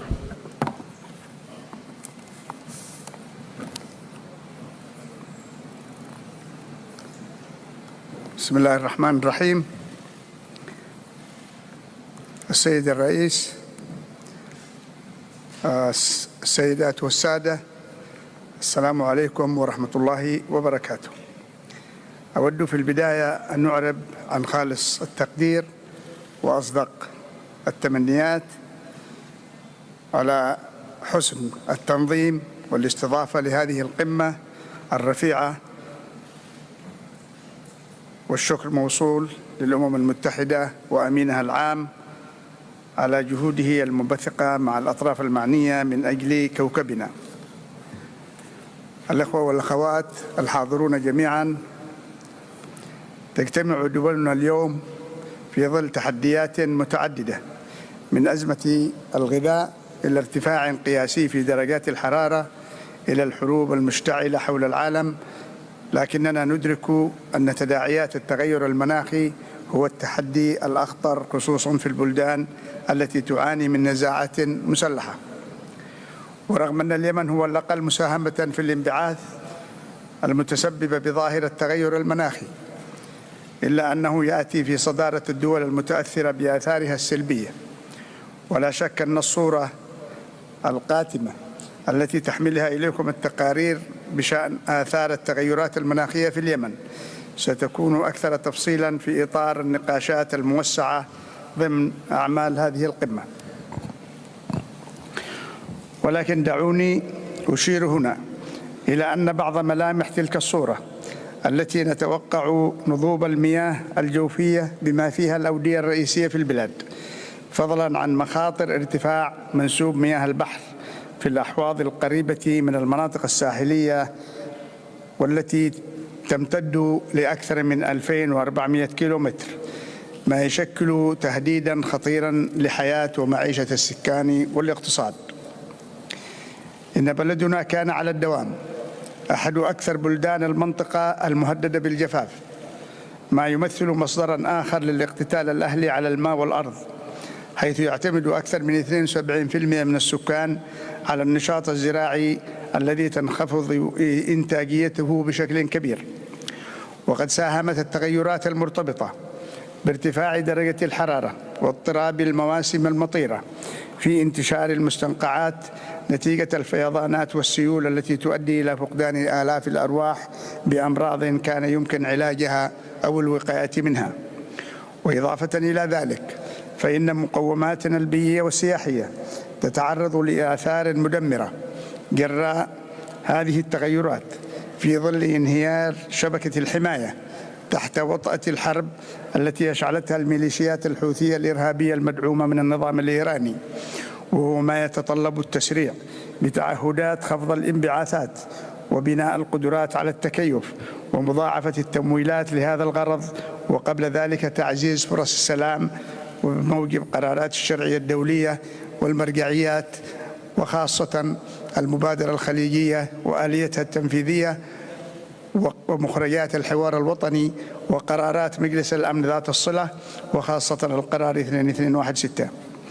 الأخوة والأخوات، إننا في مجلس القيادة الرئاسي والحكومة على إدراك تام بهذه التداعيات الخطيرة للتغيرات المناخية، كما نعي بنفس القدر واجباتنا المشتركة للحد من تأثيراتها، ولكنني على ثقة أنكم أيضا على دراية عميقة بالطريقة الأضمن لإحداث التحول في هذا المسار. إنه طريق السلام وإنهاء الانقلاب واستعادة مؤسسات الدولة الوطنية العضو في الأمم المتحدة وتمكينها من إدارة حصتها العادلة من المبادرة التمويلية للدول النامية والأقل نمواً لمواجهة تحديات المناخ والحد من نتائج الممارسات التدميرية التي تنتهج لها الميليشيات الإرهابية، بما في ذلك تحويل البلاد إلى أكبر حقل للألغام منذ الحرب العالمية الثانية، والمماطلة في إنهاء خطر الانسكاب النفطي المحتمل من الخزان العائم صافر الذي يهدد بأعظم كارثة بيئية في العالم. وبالنسبة لليمنيين فإن هذا الجمع الموقر يتحمل مسؤوليات متداخلة تتلخص بمساعدة الحكومة اليمنية على بناء قدراتها وإعادة إعمار مؤسساتها وردع تهديدات الميليشيات الإرهابية المدعومة من النظام الإيراني لأمن واستقرار البلاد وخطوط الملاحة الدولية وإمدادات الطاقة العالمية. ومن جانبنا كما تعلمون فقد ذهبنا إلى أبعد مدى في التعاطي مع جهود السلام كافة، سعيا منا إلى تخفيف المعاناة الإنسانية وإعادة اليمن إلى مساره الطبيعي كعضو فاعل في محيطه الإقليمي والدولي. لكن الميليشيات الإرهابية وقفت على الدوام عائقا أمام فرص التقدم في جهود السلام، وآخرها رفض تجديد الهدنة الإنسانية واستهداف المنشآت النفطية والملاحة في محافظتي حضرموت وشبوة، والتهديد بتوسيع هذه الهجمات عبر الحدود بمنطقة تقع في قلب الممرات التجارية الرئيسية في العالم. الأخوة والأخوات، إن القرارات التي ستتخذونها في هذه القمة من شأنها أن تؤثر إيجاباً على حياة ملايين اليمنيين الذين فقدوا نصف ناتجهم القومي المقدر بنحو 126 مليار دولار خلال ال8 سنوات الماضية، ناهيكم عن الدمار الهائل ومخيمات النزوح المكتظة والخدمات التي لا تعمل سوى بأقل من نصف طاقتها. وإنها لمناسبة جيدة أن نجدد الشكر والثناء لأشقائنا في تحالف دعم الشرعية بقيادة المملكة العربية السعودية والإمارات العربية المتحدة على جهودهم المقدرة في التخفيف من هذه الكارثة ومنع انهيار شامل للمؤسسات التي تستجيب اليوم لجهودكم في الحد من إضرار التغيرات المناخية على مختلف المستويات. كما نشيد في هذه المناسبة بالمبادرات الدولية والإقليمية في السياق المناخي، وعلى وجه الخصوص مبادرة الشرق الأوسط الأخضر التي أعلنتها المملكة العربية السعودية الشقيقة بهدف الوصول إلى تخفيضات قياسية في الانبعاثات الكربونية. كما ندعم مبادرة جمهورية مصر العربية للتكيف والقدرة على الصمود في قطاع المياه. الأخوات والأخوة، إن الحضارة الإنسانية مدينة لليمن بأشياء كثيرة باعتباره حلقة هامة من حلقات التراث البيئي العالمي، وقد آن الأوان للاستجابة إلى نداءات الأمهات والآباء الذين يتوقون رؤية أبنائهم يمضون دون خوف نحو مستقبل حافل بالأمل والحيلولة دون تدمير إرثهم الحضاري والمبني والبيئي العريق. ولهذا أنا هنا اليوم لأطلب منكم آلية سريعة لإنهاء معاناة الشعب اليمني وبناء مدنه المدمرة وحماية تنوعه الحيوي وموارده البيئية واستعادة وهج ثقافته المفعمة بالحياة.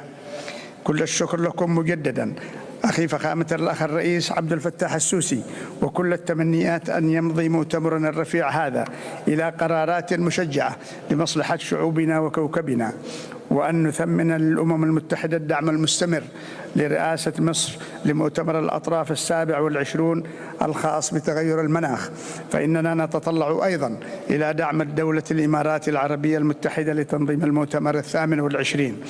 كما أنني نعلن هنا تأييدنا لمبادرة فخامة الرئيس السيسي بالمبادرة التي أعلنها اليوم في الدعوة إلى إيقاف الحرب في أوكرانيا، من منطلق أننا نعرف ما تعني الحروب وما هي الآثار المدمرة التي تترتب على الحروب في كل مكان.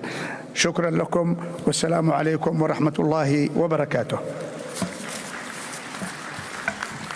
Thank you, Your Excellency.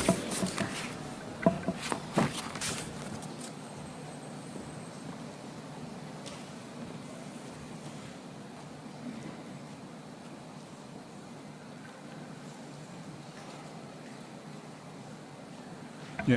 It is my pleasure to welcome His Excellency Mr. Rishi Sunak, Prime Minister of the United Kingdom of Great Britain and Northern Ireland. Your Excellency, you have the floor. When Her late Majesty Queen Elizabeth II addressed COP26 last year, she reflected how history has shown that when nations come together in common cause, there is always room for hope.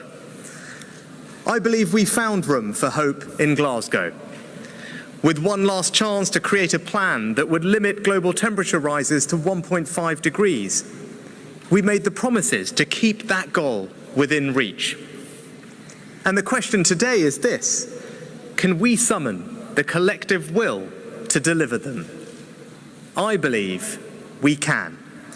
When we began our COP presidency, just 1/3 of the global economy was signed up to net zero.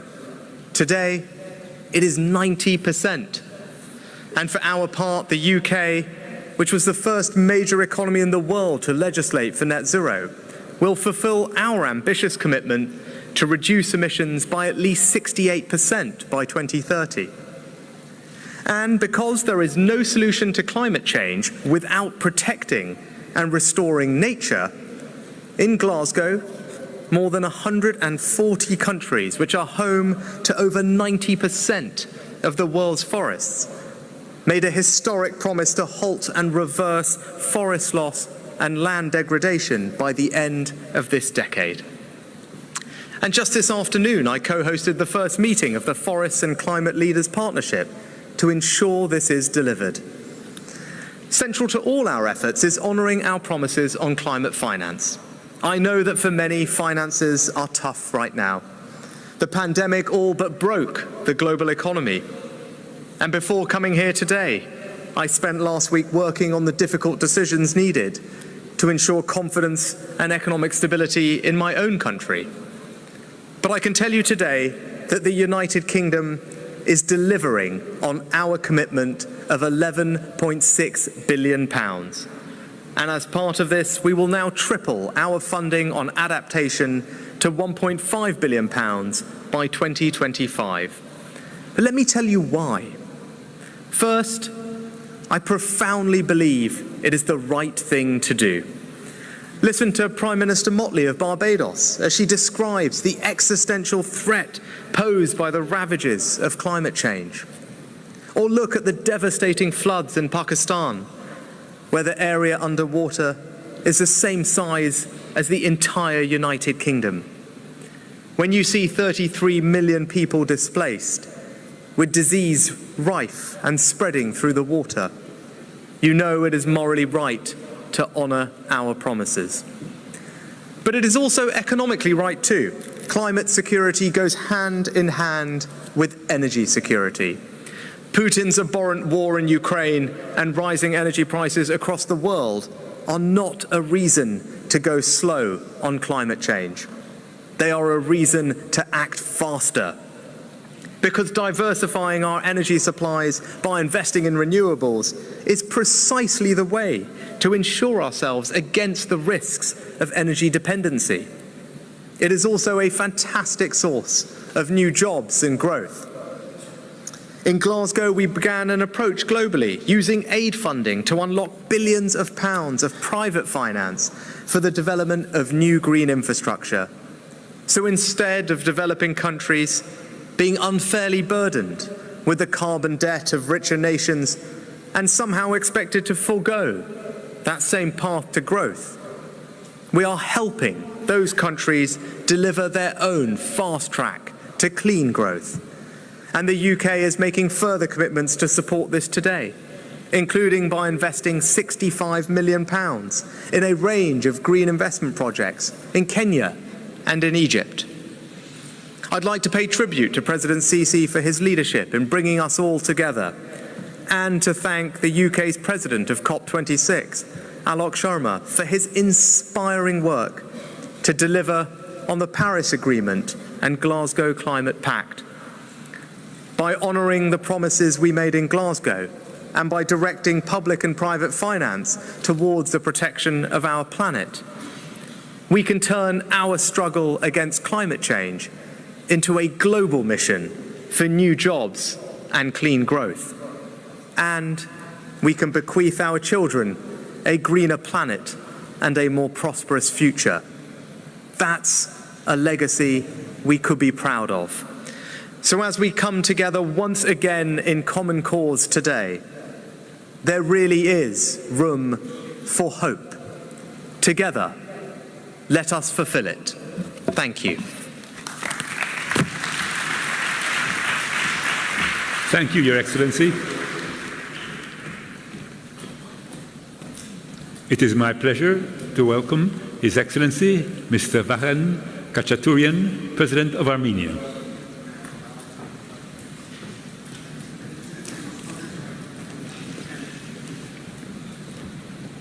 Your Excellency, you have the floor.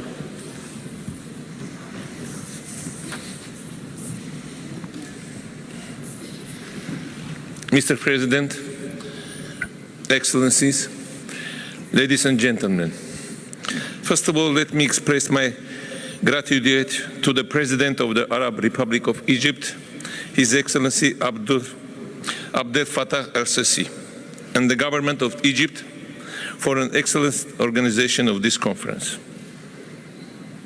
Պարոն նախագահող, Կլիմայի փոփոխության դեմ պայքարը համաշխարհային օրակարգի կարևորագույն բաղկացուցիչն է, որը պահանջում է բոլորիս համատեղ հանձնառություն։ Հայաստանը, որպես զարգացող երկիր, մեծապես հանձնառու է առավել ինտեգրվելու կլիմայի փոփոխությանը դիմագրավելու համաշխարհային գործընթացներում, ոչ միայն կլիմայական հավակնոտ օրակարգի հռչակմամբ, այլև դեպի ավելի կայուն, դիմացկուն եւ ցածր ածխածնային տնտեսական համակարգում ներգրավմամբ։ Կլիմայի փոփոխությունն ընթանում է նույնիսկ ավելի արագ, քան նախկինում գնահատվում էր։ Ամենաառաջադեմից մինչև նվազ զարգացած, փոքր կղզիներից մինչև լեռնային դեպի ծով երկ չունեցող երկրներ, ինչպիսին Հայաստանն է։ Համայն մարդկությունը ոչ միայն ականատեսն է այս փոփոխության, այլև անմիջապես կրում է վերջինիս ազդեցությունը։ Վտանգված են էկոհամակարգերը, սպառվում են ջրային ռեսուրսները, առավել հաճախակի են դառնում ջրհեղեղները, փոթորիկները,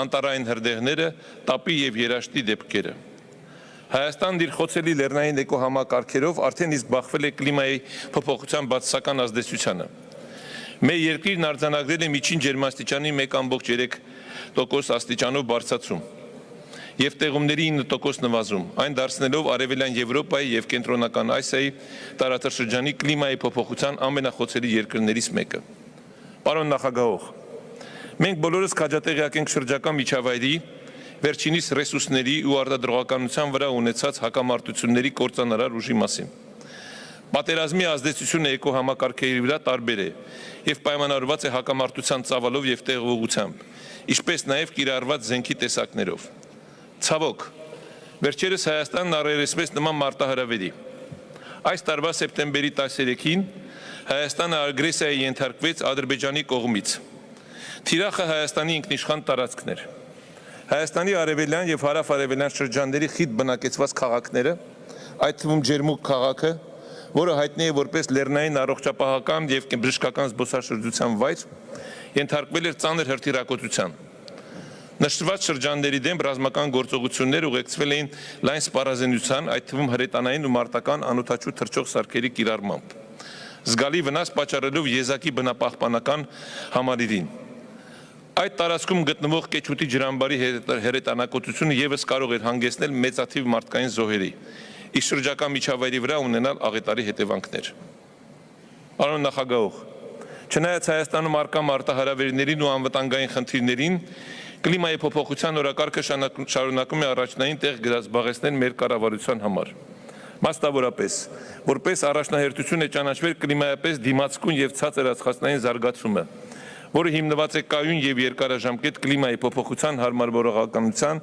ռազմավարության, լայնածավալ անտառապատման, վերականգնվող էներգիա եւ էներգոարդյունավետության ոլորտում ներդրումների, նորարարական եւ ժամանակակից կլիմայական տեխնոլոգիաների կիրառման, էլեկտրական շարժունակության խթանման եւ միջուկային էներգիայի զարգացման վրա։ Մեր երկիրը վճռական է Փարիզյան համաձայնագրով ստանձնած իր հանձնառությունները կատարելու գործում։ Փարիզյան համաձայնագրի ներքո Հայաստանի Հանրապետության 2021-2030 թվականների ազգային մակարդակով սահմանված գործողությունների ռազմավարությամբ Հայաստանը սահմանել է ամբողջ տնտեսության մասշտաբով կլիմայի փոփոխության մեղման նոր թիրախ, այն է, մինչև 2030 թվականի ջերմոցային գազերի արտանետումների 40%-ի նվազեցում եւ էներգիայի արտադրության մեջ վերականգնվող էներգիայի մասնաբաժնի կրկնապատկում։ Այս առումով նորարարական լուծումները ներառյալ պարտ կլիմայի դիմաց նախաձեռնությունը կարևոր նշանակություն ունեն մի աշխարհում, որտեղ կուտակված պետական պարտքը խոչընդոտում է զարգացող տնտեսությունների մեծամասնությանը ստանալ կլիմայական ֆինանսավորում։ Մենք ողջունում ենք Փարիզյան համաձայնագրի 6-րդ հոդվածի միջազգային կանոնների հաստատման առաջընթացը։ Մեկ տարի առաջ Գլազգոյում ձեռք բերված մեր դրական, չնայած խրուն ձեռքբերումները եւ ակնկալում զարգացող երկրների հավասար եւ արդար մասնակցությունը, նպաստելով պետությունների տնտեսությունների լիարժեք անցումը դեպի կայուն եւ ածխածնային չեզոք զարգացման։ Պարոն նախագահող, եզրափակելով խոսքս ուզում եմ իմ համոզմունքը հայտնել, որ գործելով միասին մենք անշուշտ բավականաչափ հզոր ենք փոփոխություն անելու համար։ Ուստի եկեք համատեղ պայքարենք հանուն կայուն զարգացման եւ նոր կանաչ դարաշրջանի, որտեղ բնությունն ու մարդկությունը ներդաշնակորեն կգոյակցեն։ Շնորհակալություն. Thank you very much. Thank you, Your Excellency.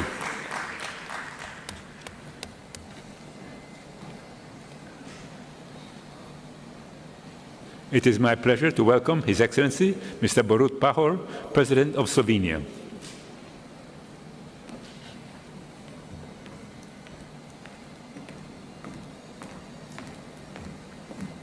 Your Excellency, you have the floor. Thank you, Mr. President. Ladies and gentlemen, I could not wish for a better platform from which to address the world for my very last time in the capacity of the President of the Republic of Slovenia. I express my sincere gratitude to Egypt for its hospitality and for its tireless efforts to make COP27 a success. Ladies and gentlemen, climate breakdown is the essential issue of our times, both globally and locally. Personally, I am deeply committed to protecting our environment with my own Standing Committee for Climate Policy, all excellent experts on their field. I regularly recommend adoption of concrete measures to the Slovenian government and the House. Colleagues and friends, the decade we live in is the critical one for stepping up climate action. Full implementation of the Paris Agreement and the Glasgow Climate Pact are our way forward in staying on track with the 1.5 Celsius goal. We are experiencing combined energy and food insecurity, also due to the Russian war against Ukraine. This, however, should not to come at the expense of our ambitious climate action. On the contrary, we should use the current energy crisis as an opportunity for out-of-the-box solutions for mitigating climate change. I reiterate Slovenia's ambition to reach climate neutrality by 2050 at the latest. We are preparing our first national climate law, which will further promote meeting this target. At the same time, we are well aware of the great diversity of needs of developing countries and communities. We therefore wish to substantial progress on the global goal on adaptation. We support efforts to find solutions for founding arrangements for loss and damage. We also support the call of the United Nations Secretary General to expand early warning coverage throughout the world. Excellencies, climate breakdown is increasingly a factor of instability, violence, and war. As a candidate for a non-permanent seat of the United Nations Security Council for the period of 2045-2025, Slovenia aims for integration climate action into prevention, peaceful building, and peacemaking. We are committed to solidarity. This year, we doubled our climate finance through multilateral channels in support for the least developed states and small islands developing states. Ladies and gentlemen, climate breakdown is happening here and now. We shall either stand together or fall together. We only have this one motherland. Our generation has the possibility and duty to act and leave the planet in a better shape for our children. Again, failure is not an option. We are talking of a man-made problem. We have a man-made solution for it. So let's get to work together for implementation. Mr. President, thank you for your attention. Thank you, Your Excellency.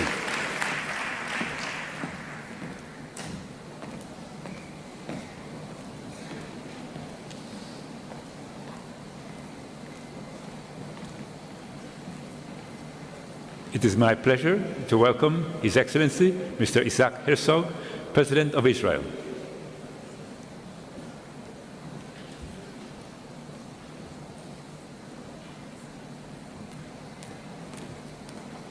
Your Excellency, you have the floor. Thank you, dear Excellencies, ladies and gentlemen. I'm so very honored to join you today from across the globe, so many friends at the COP27. I thank the President of the Arab Republic of Egypt, His Excellency Abdel Fattah al-Sisi, and his government for hosting us here in this beautiful Sharm el-Sheikh. As neighboring nations, Israel and Egypt are both fortunate to call this beautiful region, the Middle East, our home. However, this home we all love is also a global hotspot for climate change, with studies forecasting imminent severe consequences of our region. The Middle East is on the brink of catastrophe, and you could have heard it in the speeches of my predecessors. Here in Sharm el-Sheikh, I wish to reiterate the State of Israel's solid commitment, as relayed last year in Glasgow, to achieving net zero carbon emissions and to transitioning from fossil fuels to renewable energy by 2050. But Israel is prepared to assume far greater responsibility. Israel is prepared to lead the effort towards regional climate resilience. I intend to spearhead the development of what I term as Renewable Middle East, a regional ecosystem of sustainable peace. I envision that in the foreseeable future, the solar energy produced in the deserts of the Middle East will be available for exportation to Europe Asia, and Africa. If, for example, Israel and Greece are already working on electricity connectors to supply green electricity from Israel to Europe. I believe that the entire Middle East, all Middle East nations, abundant with sun and technology, will have the ability to connect the rest of the world to a magnificent source of renewable energy. In a region undergoing accelerated desertification, Israel also has the capability and know-how to deflect severe water shortages and to offer solutions for food insecurity. We are eager to share all our expertise and practical tools. That is what a renewable Middle East is all about. And I invite you all to visit our beautiful pavilion here at COP27 and see some of these brilliant ideas for yourselves. Dear friends, this crisis threatens the very existence of the future which we wish for our children. It transcends politics and geographic margins, and so must we. I say to all nations at the COP27, and particularly to our neighbors near and far, this state of emergency demands we work together, not tomorrow, today. Let us turn the climate emergency into an opportunity to address 20th century conflicts, thereby advancing desperately needed 21st century collaborations. Let us leverage vital regional partnerships as a path towards inclusivity, stability, and prosperity to form this shared renewable Middle East. The Prosperity Green and Prosperity Blue Partnership, reflecting Jordan's intention to supply Israel with green electricity, and Israel's intention to supply Jordan with desalinated water, with the direct involvement and support of the United States of America and the United Arab Emirates, is the ultimate example of creative win-win partnerships which will contribute to the stability of the entire region. In the spirit of our hosts in the region, I would like to teach from the Quran that, as said, to be good to others as Allah has been good to us, and to not seek to corrupt the land. As said in Arabic, وَأَحْسِنْ كَمَا أَحْسَنَ اللَّهُ عَلَيْكَ وَلَا تَبْغِي الْفَسَادَ فِي الْأَرْضِ. And as our Holy Bible says, may you work, toil, and protect the land. וَيِكَחْ أَدُونَי אלוהים את האדם ויניחהו בגן עדן לעובדה ולשומרה. Let us save the world God gave us, for we are all have been created in His image. Thank you very much.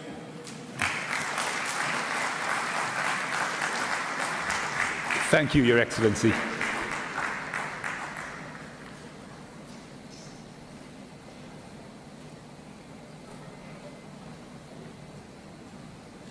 It is my pleasure to welcome His Excellency Mr. Umaro Sissoko Embalo, President of Guinea-Bissau.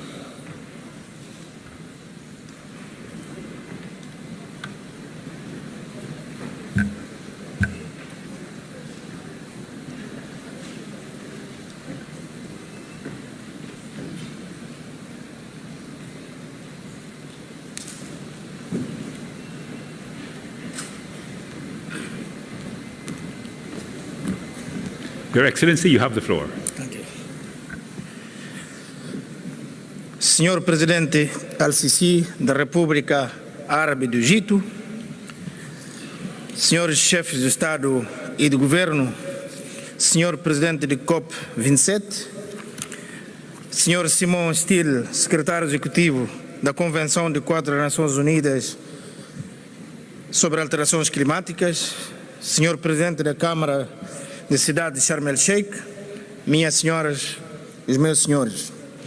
A Guiné-Bissau classificado no grupo dos países menos avançados e pequenos estados insulares em desenvolvimento não contribuiu significativamente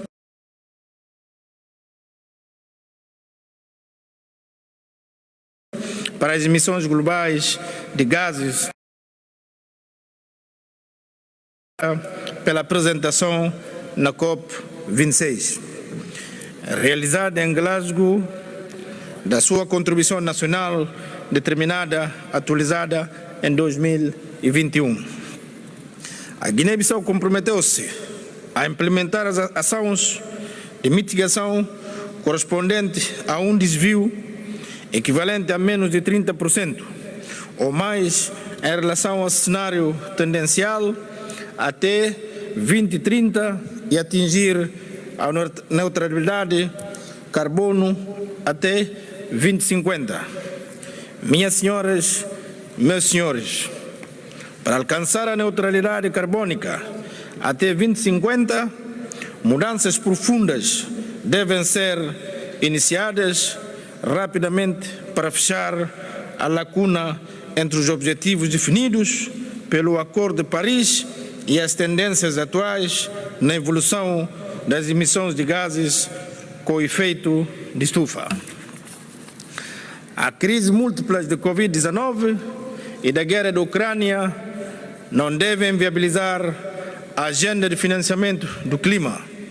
E devemos chegar a um acordo sobre uma arquitetura da implementação do financiamento climático de longo prazo.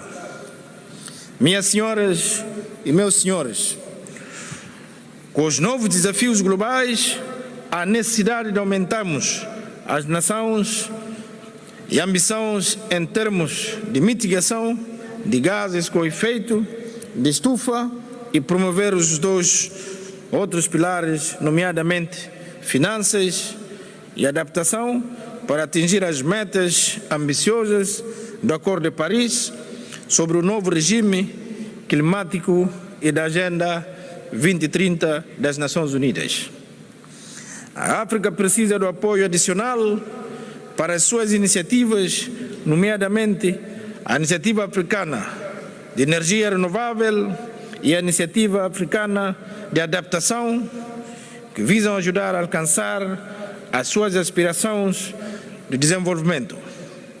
Atendendo os três objetivos principais: 100% de acesso à energia suficiente, moderna e renovável para todos os cidadãos dos países menos avançados até 2030, 100% de eletricidade de fontes de energia renovável em todos os países menos avançados até 2050, que atenda todas as necessidades de seus cidadãos, serviços sociais, industriais e 100% da utilização dos potenciais de eficiência energética ao longo da cadeia de valor através da plena implementação das melhores práticas para 2040.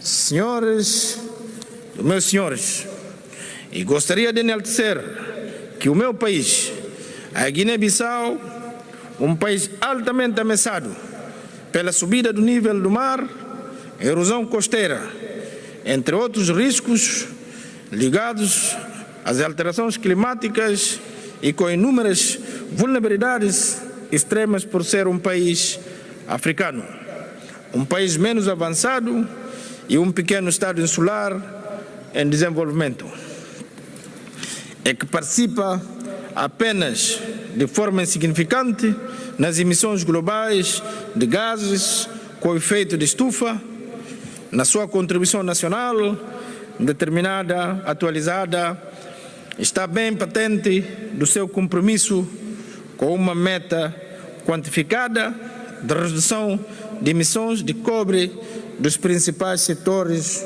ou sejam, agricultura, florestas e uso dos solos, a fulo, energia e resíduos. Devemos sair de Sharm el-Sheikh solidários e comprometidos com a implementação do Acordo de Paris sobre o novo regime climático a manter o contínuo engajamento financeiro, principalmente por parte dos maiores emissores, para que cada possa fazer a sua parte a fim de garantirmos um planeta mais saudável para as gerações vindouras. Minhas senhoras, meus senhores, para concluir, reafirmo o engajamento da Guiné-Bissau no âmbito da Convenção do Quadro das Nações Unidas sobre as alterações climáticas e na implementação dos objetivos fixados no Acordo de Paris sobre o novo regime climático e como passo essencial na luta contra as alterações climáticas, de aumentar as ambições e ações progressivamente a nível nacional, subnacional e coletivo nas futuras contribuições nacionais. Muito obrigado.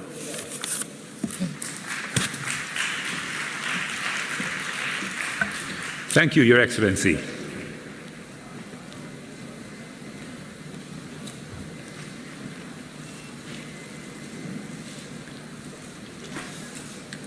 It is my pleasure to welcome His Excellency Mr. Emomali Rahmon, President of Tajikistan.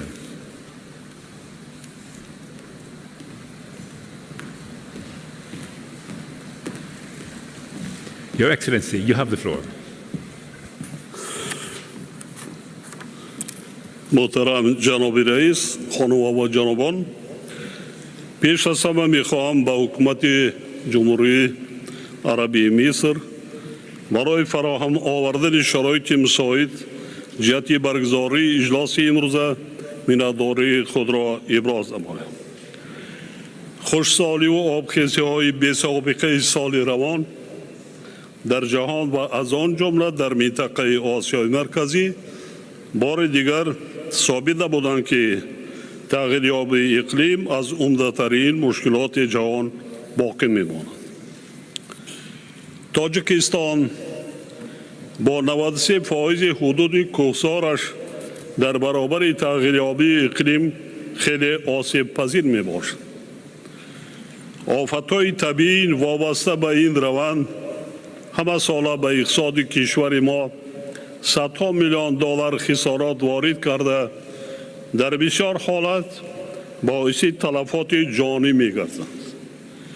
قابل ذکر است که حصه تاجیکستان در حجم پرتوهای گازهای گلخانه‌ای خیلی ناچیز است و در این رده‌بندی کشور ما در جای 130 قرار دارد، یعنی از روی اندازه پس چنین پرتوها موقع پیشرفت را اشغال می‌نماید.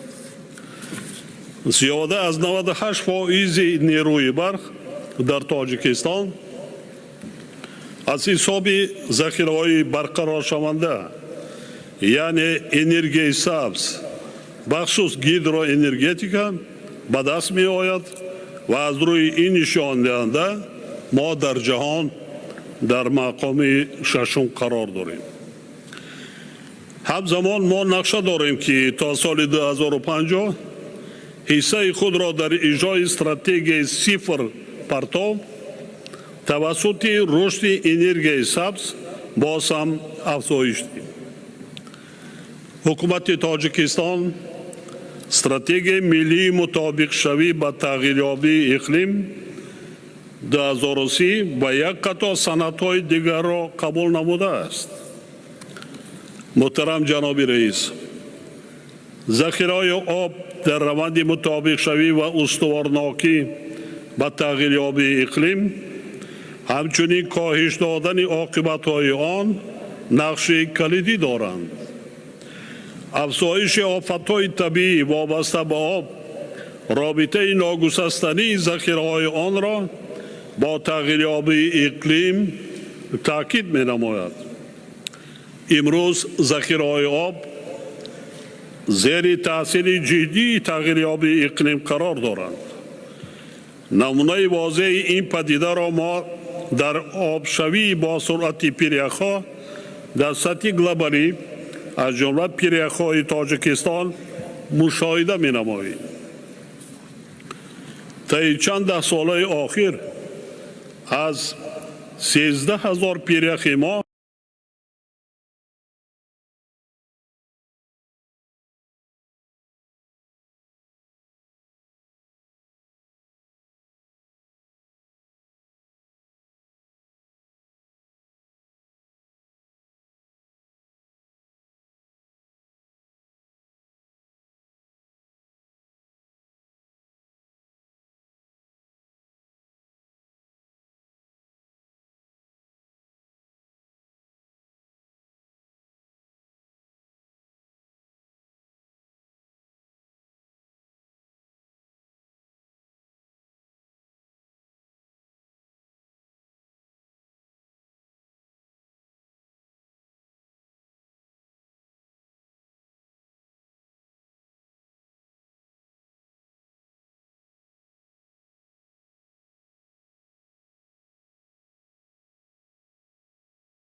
1 tahun pasca tidak hanya untuk memajukan ambisi namun juga implementasi, termasuk pemenuhan dukungan dari negara maju kepada negara berkembang.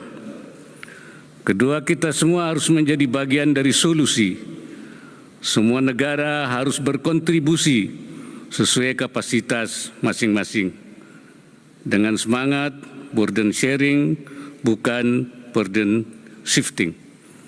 Negara yang lebih maju, yang lebih mampu harus membantu dan memberdayakan negara lainnya.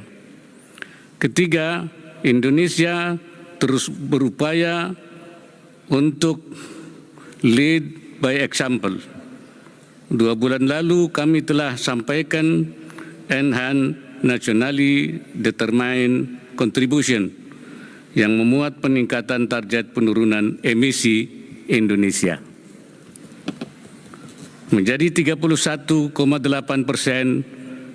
dengan kemampuan sendiri dan 43,20% untuk dukungan internasional. Peningkatan ini selaras dengan perkembangan signifikan kebijakan kami, antara lain perluasan konservasi dan restorasi alam, penerapan pajak karbon, mencapai full net sink 2030, pengembangan ekosistem kendaraan listrik, serta inisiasi program biodiesel B40. Guna memastikan pendanaan transisi energi, Indonesia telah meluncurkan Country Platform for Energy Transition Mechanism. Semua upaya nasional tersebut perlu disertai dukungan internasional yang jelas, termasuk penciptaan pasar karbon yang efektif dan berkeadilan, investasi untuk transisi energi, dan pendanaan untuk aksi iklim. Sebagai Presiden G20, Indonesia terus mendorong pemulihan hijau serta aksi iklim yang kuat dan inklusif.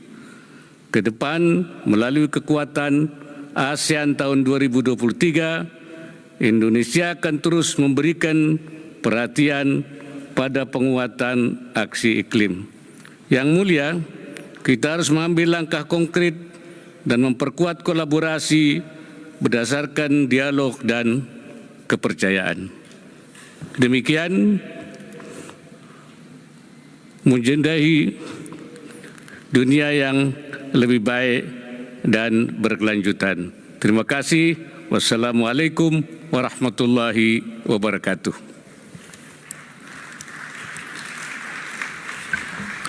Thank you, Your Excellency.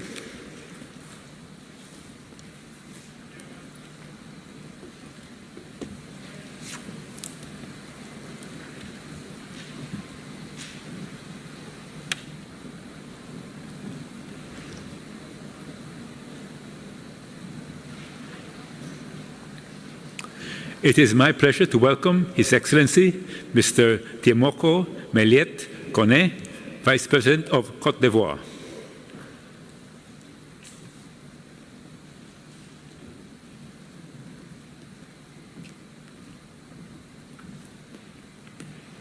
Your Excellency, you have the floor.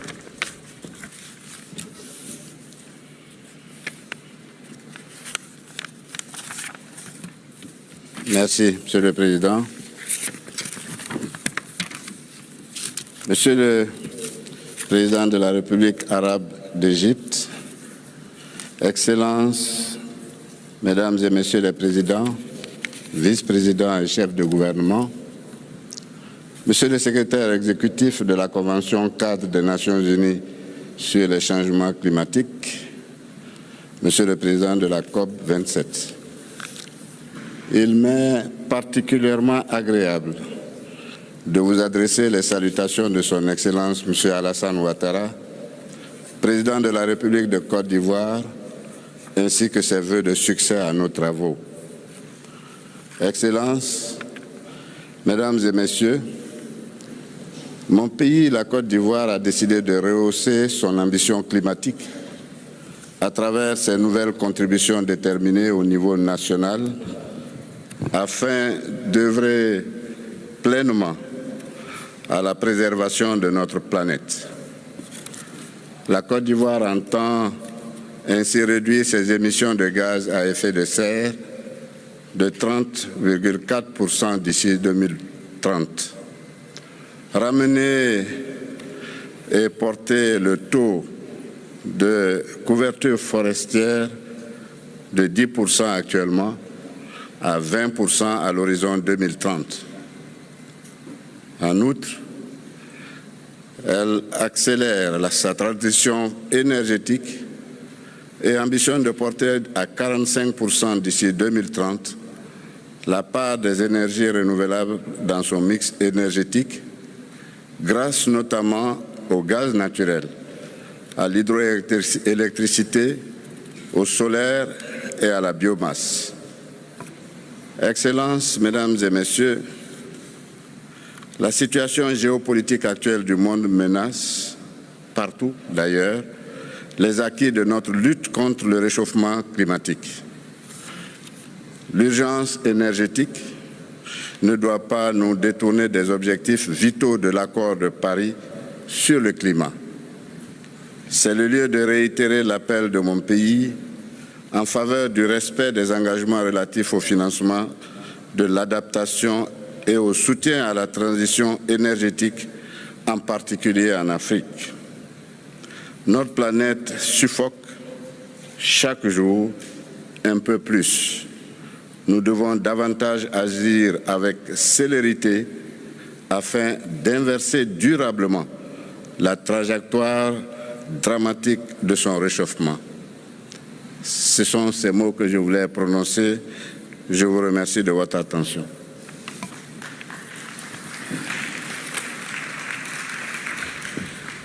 Thank you, Your Excellency.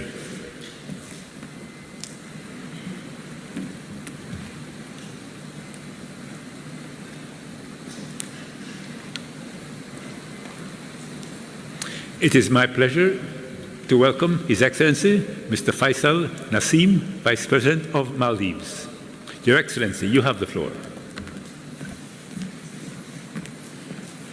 Thank you, President.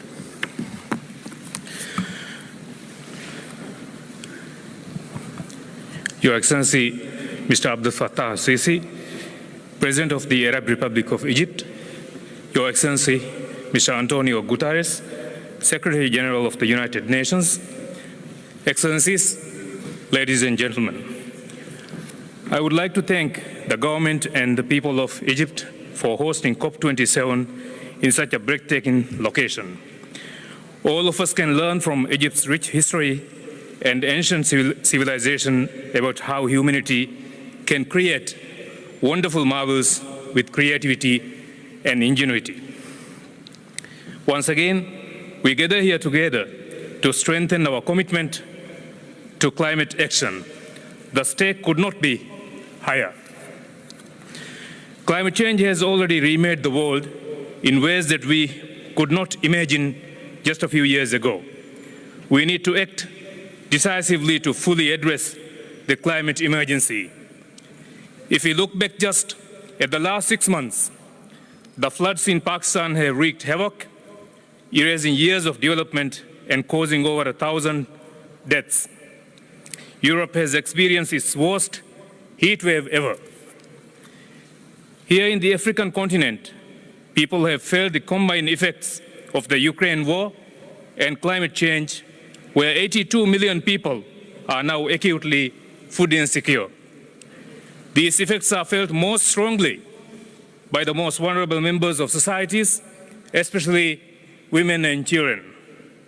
In the Maldives, our lives are also affected daily by climate change because the ocean is changing. The ocean is our nation's source of nourishment and income. Each year, our fishermen need to travel further and further to find abundant fisheries. Unpredictable monsoon shifts have risen in frequency and intensity, causing storm surges and flooding that have had irreparable damage to property and livelihoods. Our coral reefs, drawing tourists from around the world, are on life support. And every single island has lost its freshwater supply, so we are dependent on technology to provide fresh water. Yet our contribution to the cause of climate change is negligible, and so is, without global solidarity, our ability to respond to these changes. We come to COP to address this injustice. Our story is not unique to the Maldives, but echoes in all seafaring nations, indeed all nations of the world. As the ocean changes, so do we. We are truly at a crossroads. We have only 86 months to halve emissions and keep the temperature increase below 1.5 degrees. Time is very short. At this COP, we expect ambitious commitments on mitigation, including more parties aggressively phasing out fossil fuels and making the just transition to renewable energy sources. A clear path towards articulating the global goal on adaptation that focuses on key transboundary issues such as water, food security, health, and biodiversity. A bold and visionary outcome on loss and damage that provides a mosaic of solutions to address a complex set of problems. To meet our collective goal of $100 billion per year in climate finance, with more than half dedicated to adaptation. To fully implement the Paris Agreement, we also need to increase ambition outside of the UNFCCC. All international financial institutions need to align their policies with the Paris Agreement. We congratulate the IMF for operationalizing the Resilience and Sustainability Trust, and also congratulate Barbados for its Bridgetown agenda. The World Bank can also play an important role by relaxing its current capital restraint to increase its lending capacity, leading the way towards a decarbonized world. Excellencies, climate change is remaking the world. It's our responsibility and why we have gathered here to ensure that the remade world is equitable, just, and allows all of us to live well. I thank you. Thank you, Your Excellency. It is my pleasure to welcome His Excellency Mr. Badara A. Diouf, Vice President of Gambia. Your Excellency, you have the floor.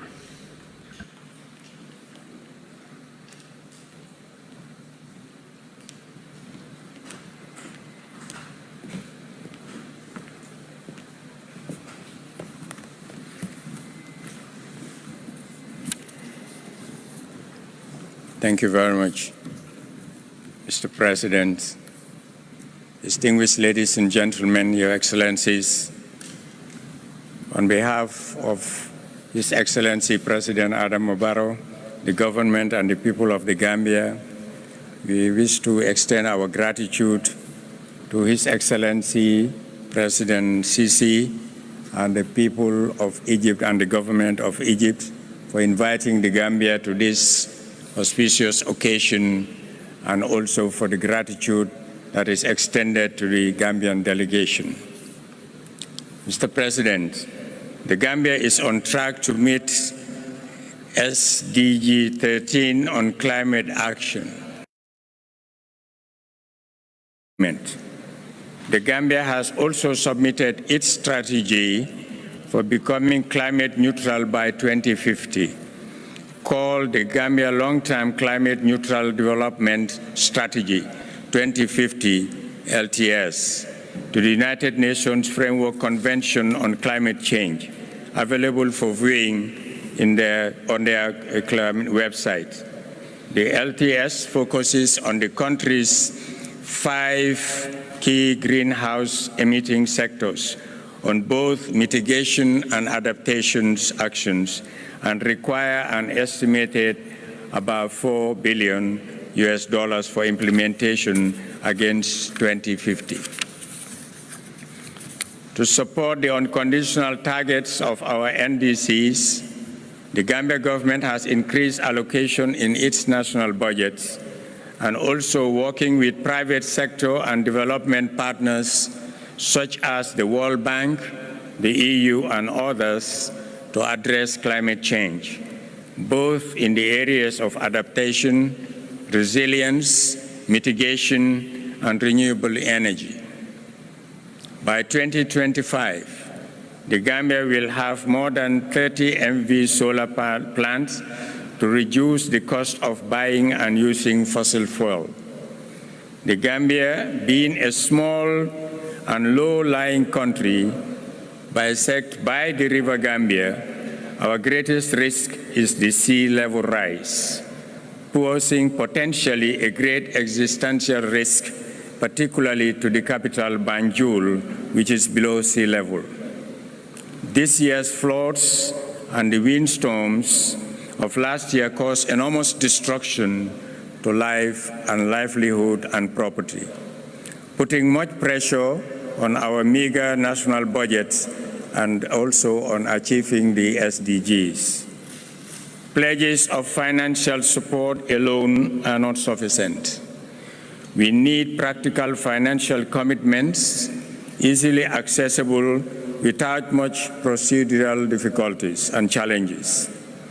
Like many LDCs, the Gambia's negligible contribution to global emission of greenhouse gas is less than 0.01%, but took a lead to respond to the global call for action to prepare an ambitious NDC2, meeting the Paris Agreement's temperature goal of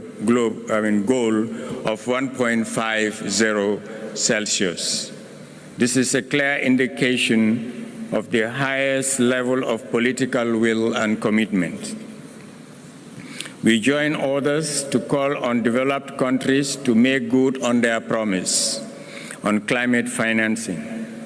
Developed nations that have contributed more to the accumulation of greenhouse gas emissions should take a lead responsibility to finance the climate crisis with reference to the Paris Agreement and Article 2. We now need committed actions for urgent implementation to make here in Sharm el-Sheikh. Mr. President, I would like to draw on the moral of two stories that we have. One is that there were two sets of groups of people, some of them very lean and hungry looking, with arms 2 meters long and spoons 2 meters long. The others are fat and healthy looking with arms 2 meters long and spoons 2 meters long. And the question was posed, why are you so thin? They said because they have arms 2 meters long and they could not feed. And the second group that is fat and good looking, they were asked the same question and they said they feed each other. The moral of that story is together for the implementation of climate plan that we have, we can survive and save the planet. The other is Usain Bolt ran 100 meters in 9.5. The Jamaican 400 meters team ran it in 9.2. So Usain Bolt in the Jamaican team together ran 9.2, but alone he ran 9.5. So as a team, with commitment and collaboration and determination, working together for the implementation of the Paris Agreement, it means we are on course to win the climate gold medal and we will prevail. Thank you. Thank you, Your Excellency.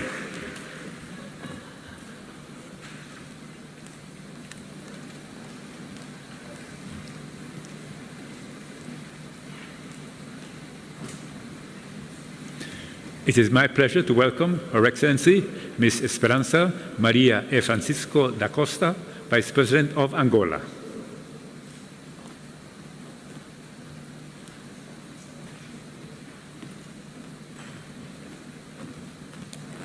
Your Excellency, you have the floor. Thank you, Mr. President. Excelências, chefes de Estado e de Governo, distintos convidados, minhas senhoras e meus senhores, é com elevada honra que, em representação de Sua Excelência João Manuel Gonçalves Lourenço, Presidente da República de Angola, dirijo-me a esta magna cimeira no sentido de contribuir efetivamente para a identificação de soluções duradouras que respondam aos desafios globais relacionados com as alterações climáticas. Permitam-me agradecer ao Governo da República Árabe do Egito pelo acolhimento reservado à minha delegação, bem como ao Secretariado da Convenção pela escolha assertiva das temáticas em desenvolvimento, orientando a cada um de nós a refletir em torno da alarmante emergência climática que a humanidade enfrenta. A COP26, realizada em Glasgow, veio reforçar que a união de sinergias e a coordenação de estratégias conjuntas para combater a crise climática, que é transversal, é o único caminho para alcançarmos o bem comum e salvarmos o nosso planeta. Excelências, minhas senhoras e meus senhores, a República de Angola, reconhecendo que as alterações climáticas têm impactado negativamente na concretização dos diferentes planos de desenvolvimento, aprovou a Estratégia Nacional para as Alterações Climáticas, que estabelece uma visão até 2035, com o objetivo de assegurar a adaptação do território angolano e contribuir no esforço mundial de combate às suas causas. No âmbito do Programa de Combate à Seca no sul do país, temos implementado infraestruturas de armazenamento de água, com o sistema de transferência de água do Rio do Cunene, o primeiro de vários projetos estruturantes de combate à seca, com criação de condições de desenvolvimento da agropecuária, garantindo maior resiliência às comunidades. Angola está alinhada com o posicionamento do Grupo Africano, que tem levado grandes iniciativas com vista a honrar com os compromissos assumidos durante a COP26, estando empenhada no aumento até 70% das fontes de energias renováveis até 2025. Relativamente à preservação da biodiversidade, Angola aumentou as suas áreas de conservação.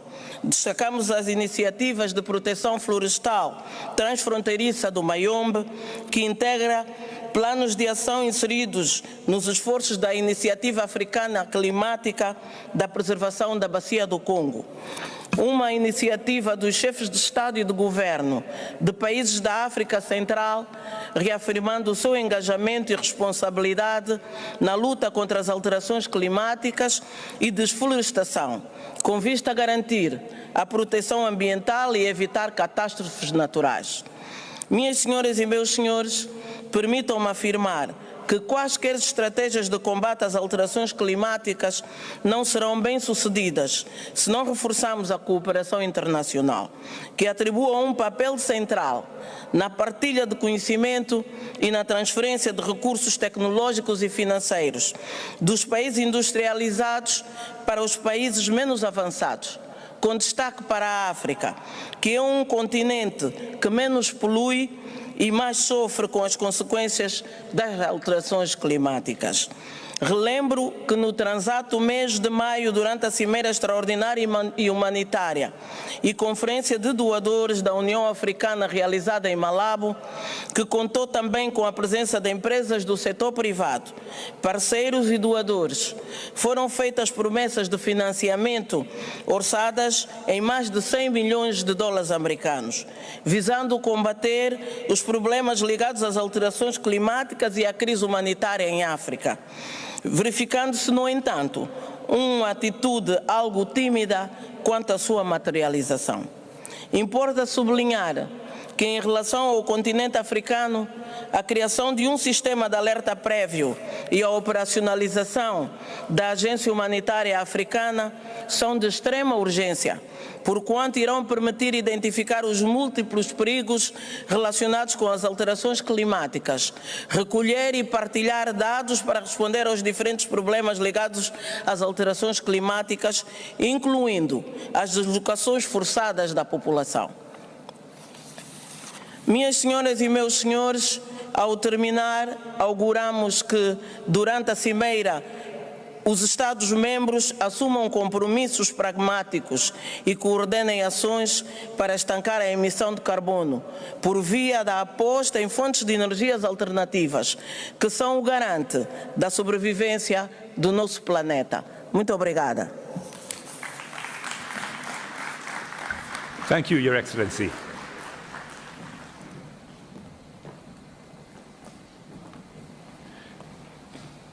It is my pleasure to welcome Her Excellency Giorgia Meloni, Prime Minister of Italy.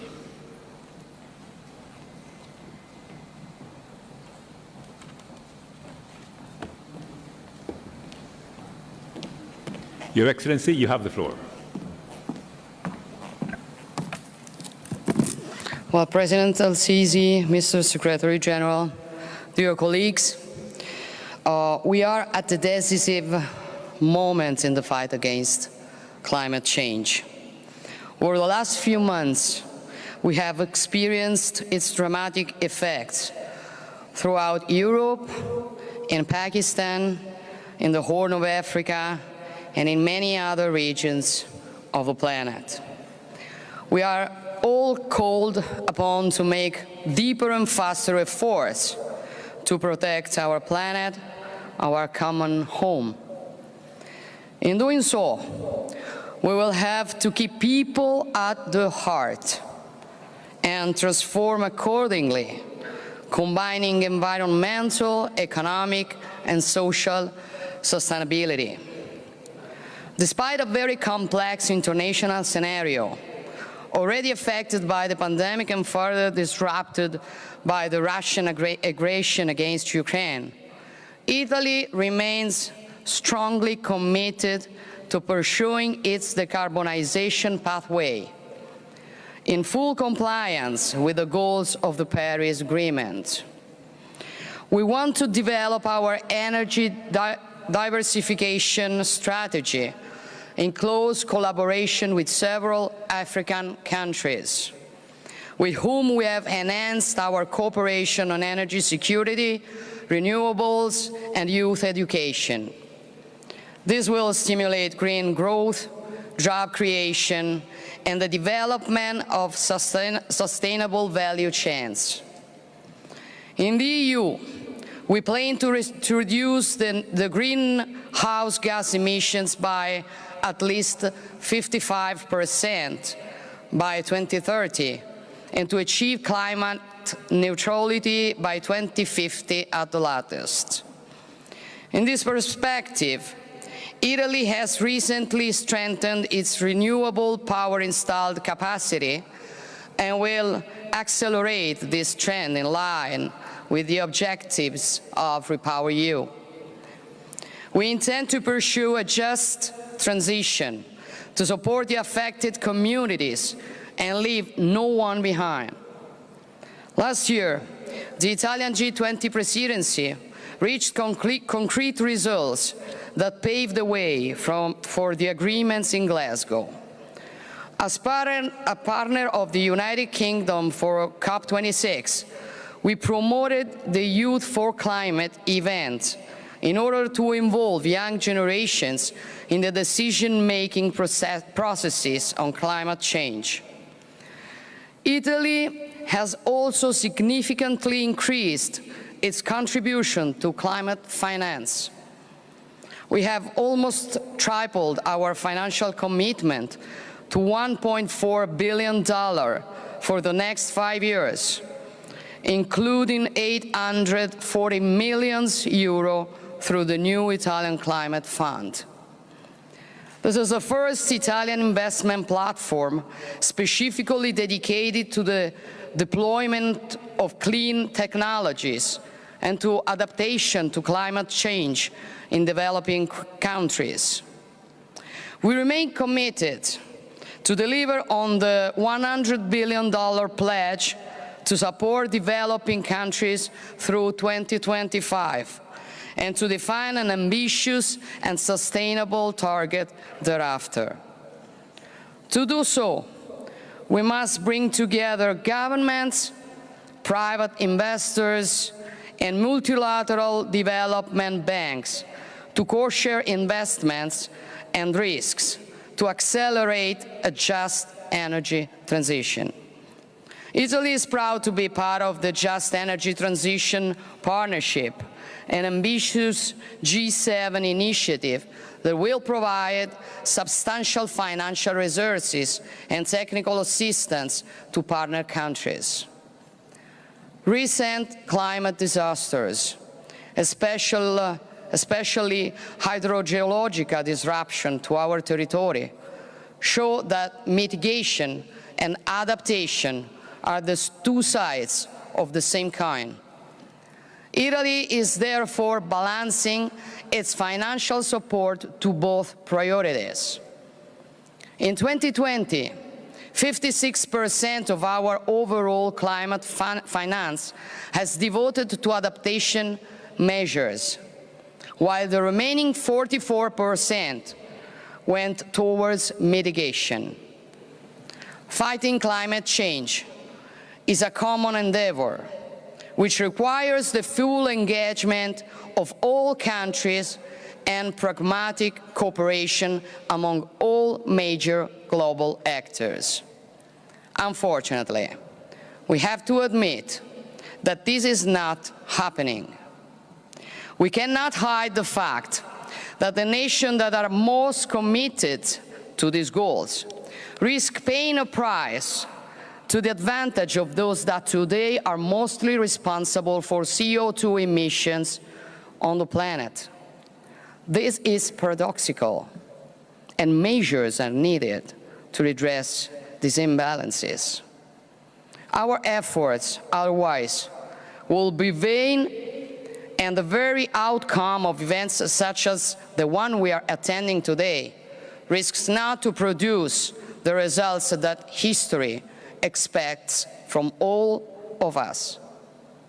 As leaders, we owe this to our future generations, since our commitment to protect the environment as part of our identity is the most vivid example of the alliance between those who are here, those who were here, and those who will come after us. Italy will provide its fair share. Thank you. Thank you, Your Excellency.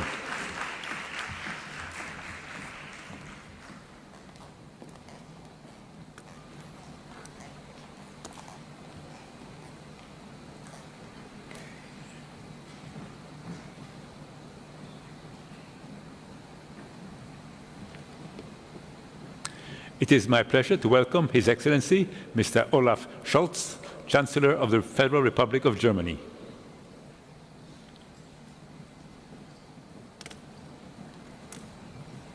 Your Excellency, you have the floor.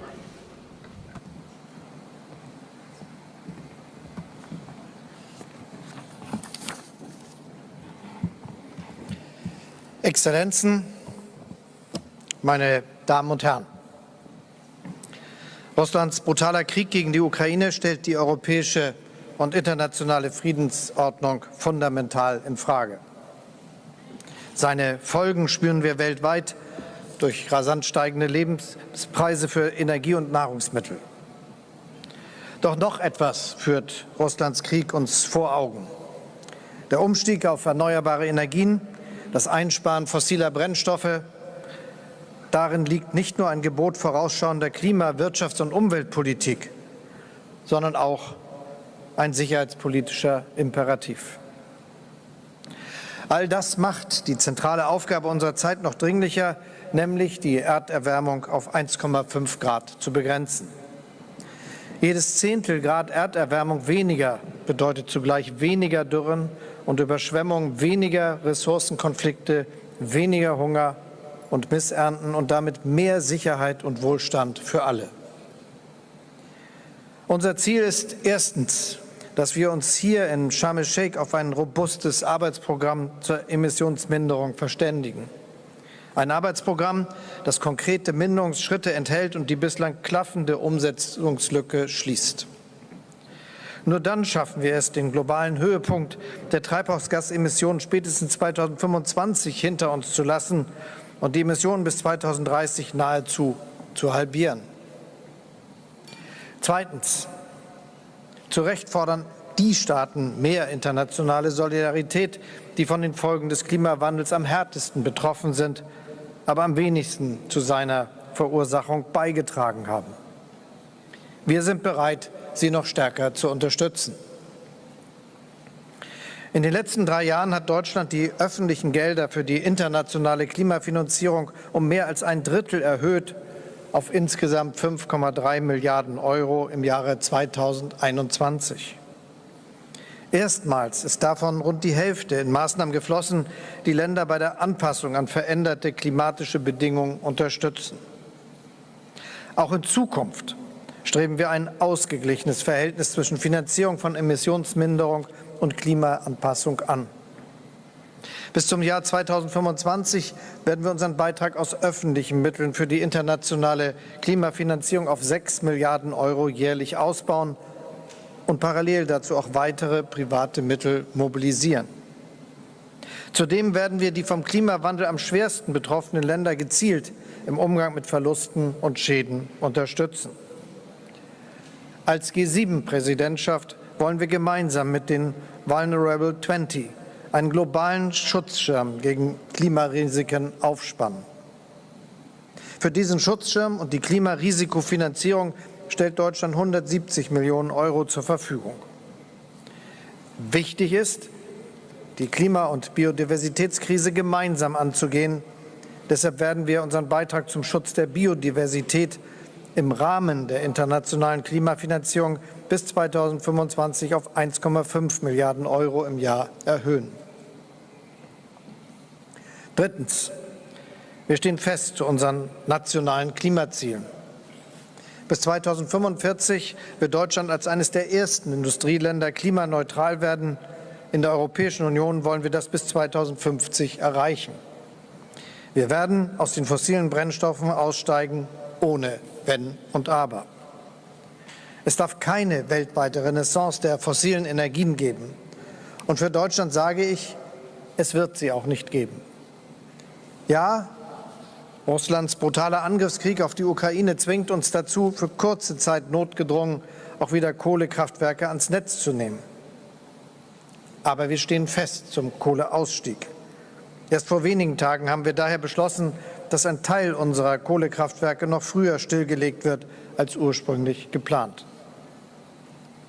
Für uns ist klarer denn je, die Zukunft gehört Windkraft, Solarenergie und grünem Wasserstoff. Auf dem Weg dorthin bietet Ihnen Deutschland seine Partnerschaft an. Das ist mein 4. und letzter Punkt.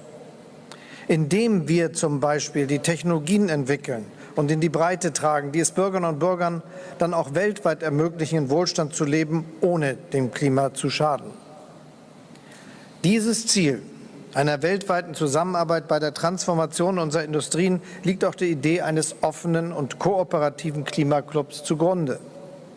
Der Grundstein dafür haben wir im G7-Kreis gelegt. Der Klimaclub steht aber allen offen, die gemeinsam mit uns beim klimaneutralen Umbau unserer Volkswirtschaften und insbesondere unserer Industrien vorankommen wollen. Meine Damen und Herren, nicht weniger, sondern mehr Tempo, mehr Ehrgeiz, mehr Zusammenarbeit beim Umstieg auf erneuerbare Energien lautet das Gebot unserer Zeit. Unseren entschlossenen Bekenntnissen zum Klimaschutz müssen ebenso entschlossene Taten folgen. Daran werden wir gemessen. Darum geht es hier in Sharm el-Sheikh. Schönen Dank.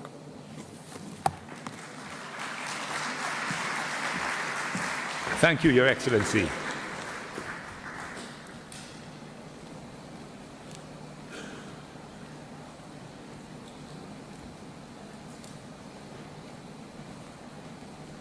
It is my pleasure to welcome His Excellency Mr. Mark Rutte, Prime Minister of Netherlands.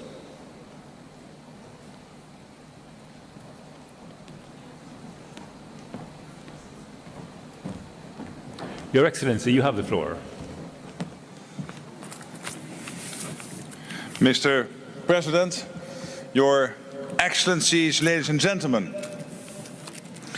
1.5 degrees. That was our legitimate ambition in Paris. But 7 years on, we are lagging seriously behind. The action we have taken so far has been way too little, way too late. We are far beyond the point of new ambitions and promises. We need to step up and rapidly deliver on the promises we have made. The Netherlands is taking its responsibility. My country will reduce its carbon emissions by 55 to 60% in this decade.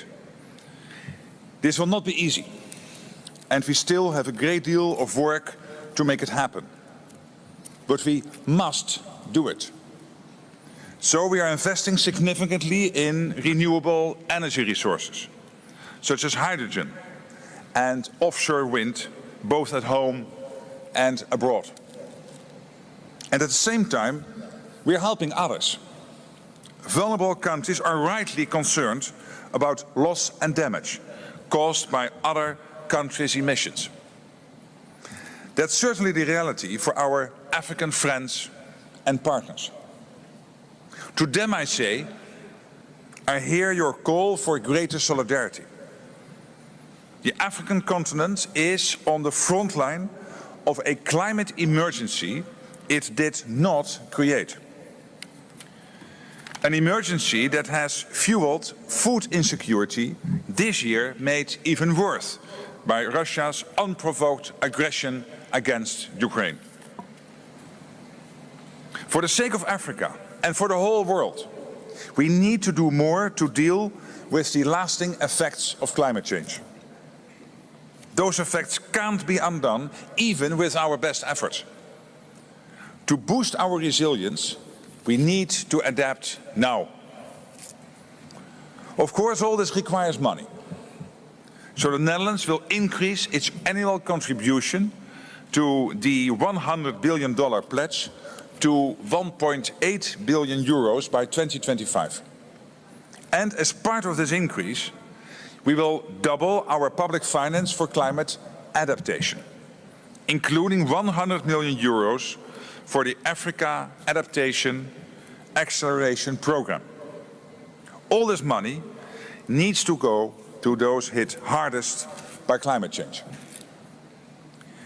Ladies and gentlemen, the Kingdom of the Netherlands consists of a low-lying delta country on the North Sea and several small island states in the Caribbean.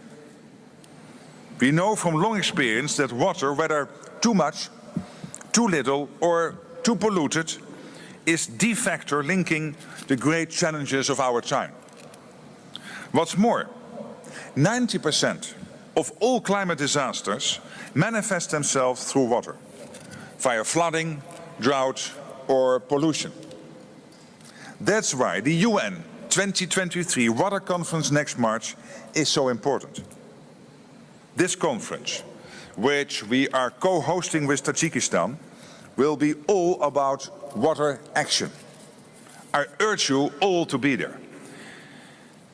And I urge you to deliver on every climate action promise you have made.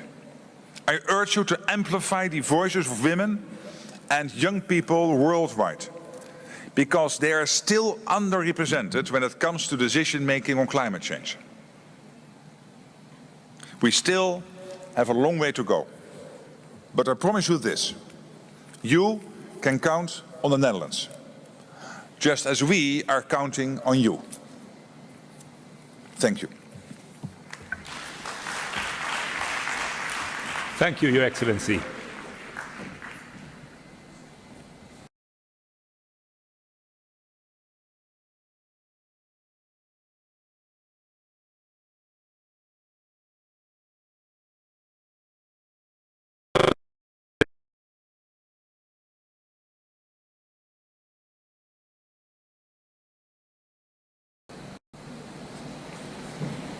Your Excellency, you have the floor.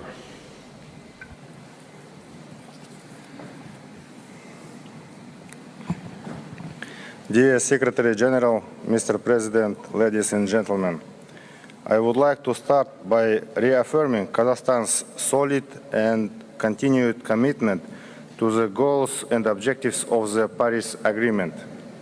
As you know, our country has set out the ambitious target of achieving net zero by 2060. As part of this, we are planning to adopt our first ever low-carbon development strategy by the end of this year. This will mark a historic moment, the first time a country in Central Asia has laid out such an ambitious document. This strategy will update our nationally determined contributions. In it, we will pledge to achieve an unconditional 15% reduction of our carbon emissions by 2030. We have also set a conditional target of 25% that relies on the possibility of additional support from international partners. Currently, green energy represents 3% of Kazakhstan's total energy supply. We have set a target of increasing our renewable energy supply to 15%. That is at least 7 additional gigawatts by 2030. Kazakhstan has the potential to be a global green energy powerhouse. Therefore, we are ready to act as a regional hub for renewables and to drive Central Asia's green transition. Green hydrogen will play a key role in this transition.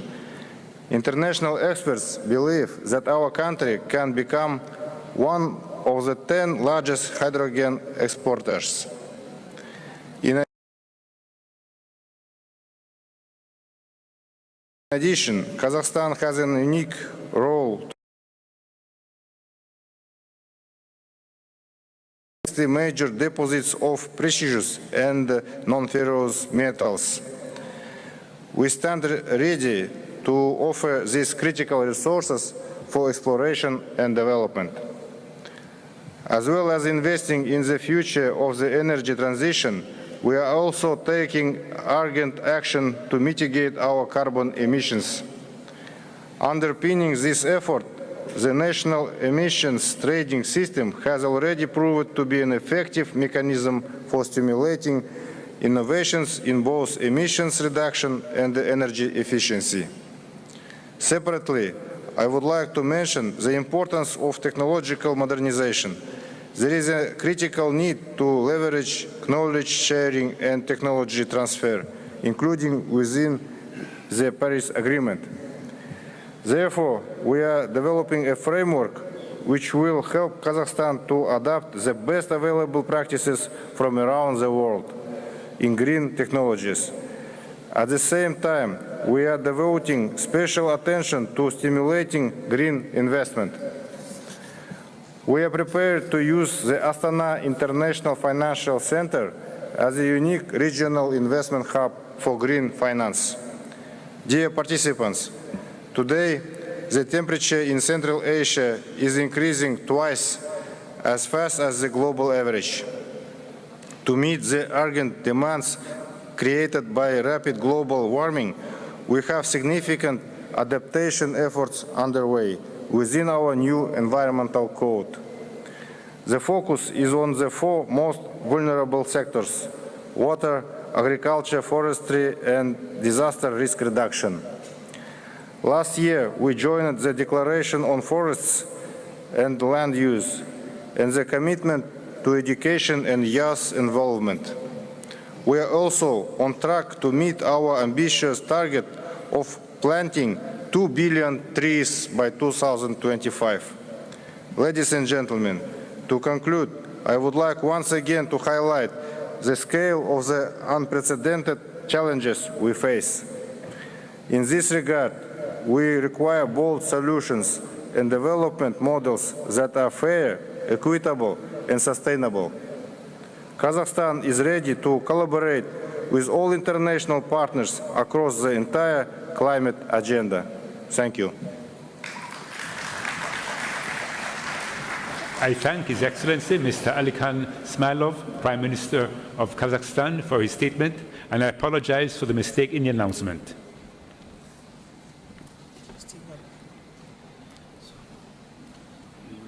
It is my pleasure to welcome Her Excellency Ms. Sanna Marin, Prime Minister of Finland. Your Excellency, you have the floor.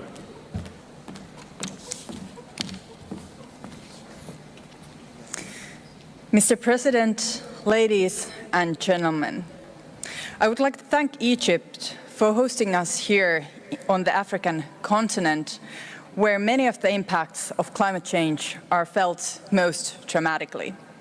While all of us suffer the consequences of climate change, it is the poorest and most vulnerable who suffer the most. I assure you that we are determined to find joint solutions. The science is clear. If we do not act now, this is only a preview of what is to come. This is the critical decade. Each year and each action count. Climate change is the biggest global security challenge we face.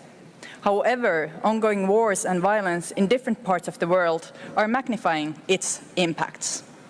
Also in Europe, we are witnessing grave violations of international law and the UN Charter, which undermine international security and stability and endure our capacity to work together to find solutions to persisting global problems.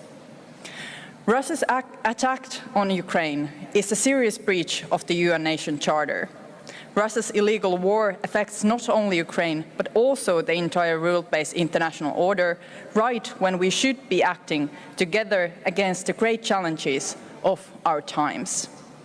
It is Russia's war of aggression that has caused the global food and energy crisis. Now more than ever, we need multilateralism to take quick and effective action against climate change and to assure food and energy security. A green energy transition away from fossil fuels is not only an answer to climate change, but also to energy security. We must make sure this transition happens in a just way, creating new jobs and better opportunities for people everywhere. I also want to stress that we cannot implement the goals of the Paris Agreement without a joint effort from both public and private finance. Therefore, this issue too deserves its place on the agenda. My own country, Finland, has set one of the most ambitious climate targets in the world. We aim to be carbon neutral by 2035. We have put our climate target into law. A new Sami Climate Council has set up at an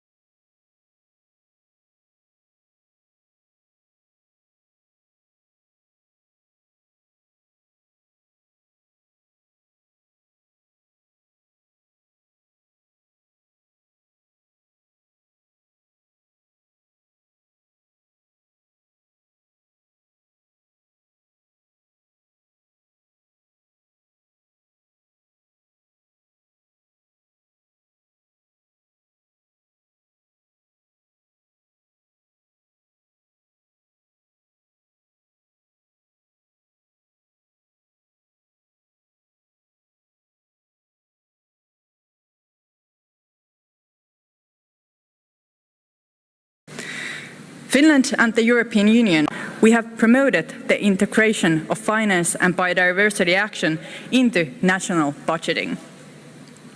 Mr. President, we all agree that what we need to do now is implementation. The longer we wait, the more it will cost. So let us ensure together that this COP is one that delivers real progress in all areas. A COP that keeps the 1.5-degree target alive. Thank you so much.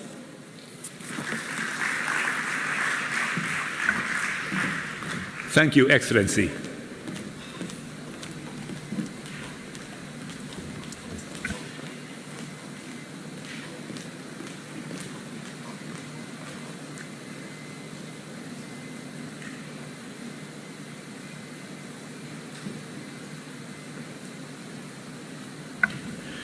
distinguished heads of state and government, delegates, honored guests, this brings us to the end of our national statements for today.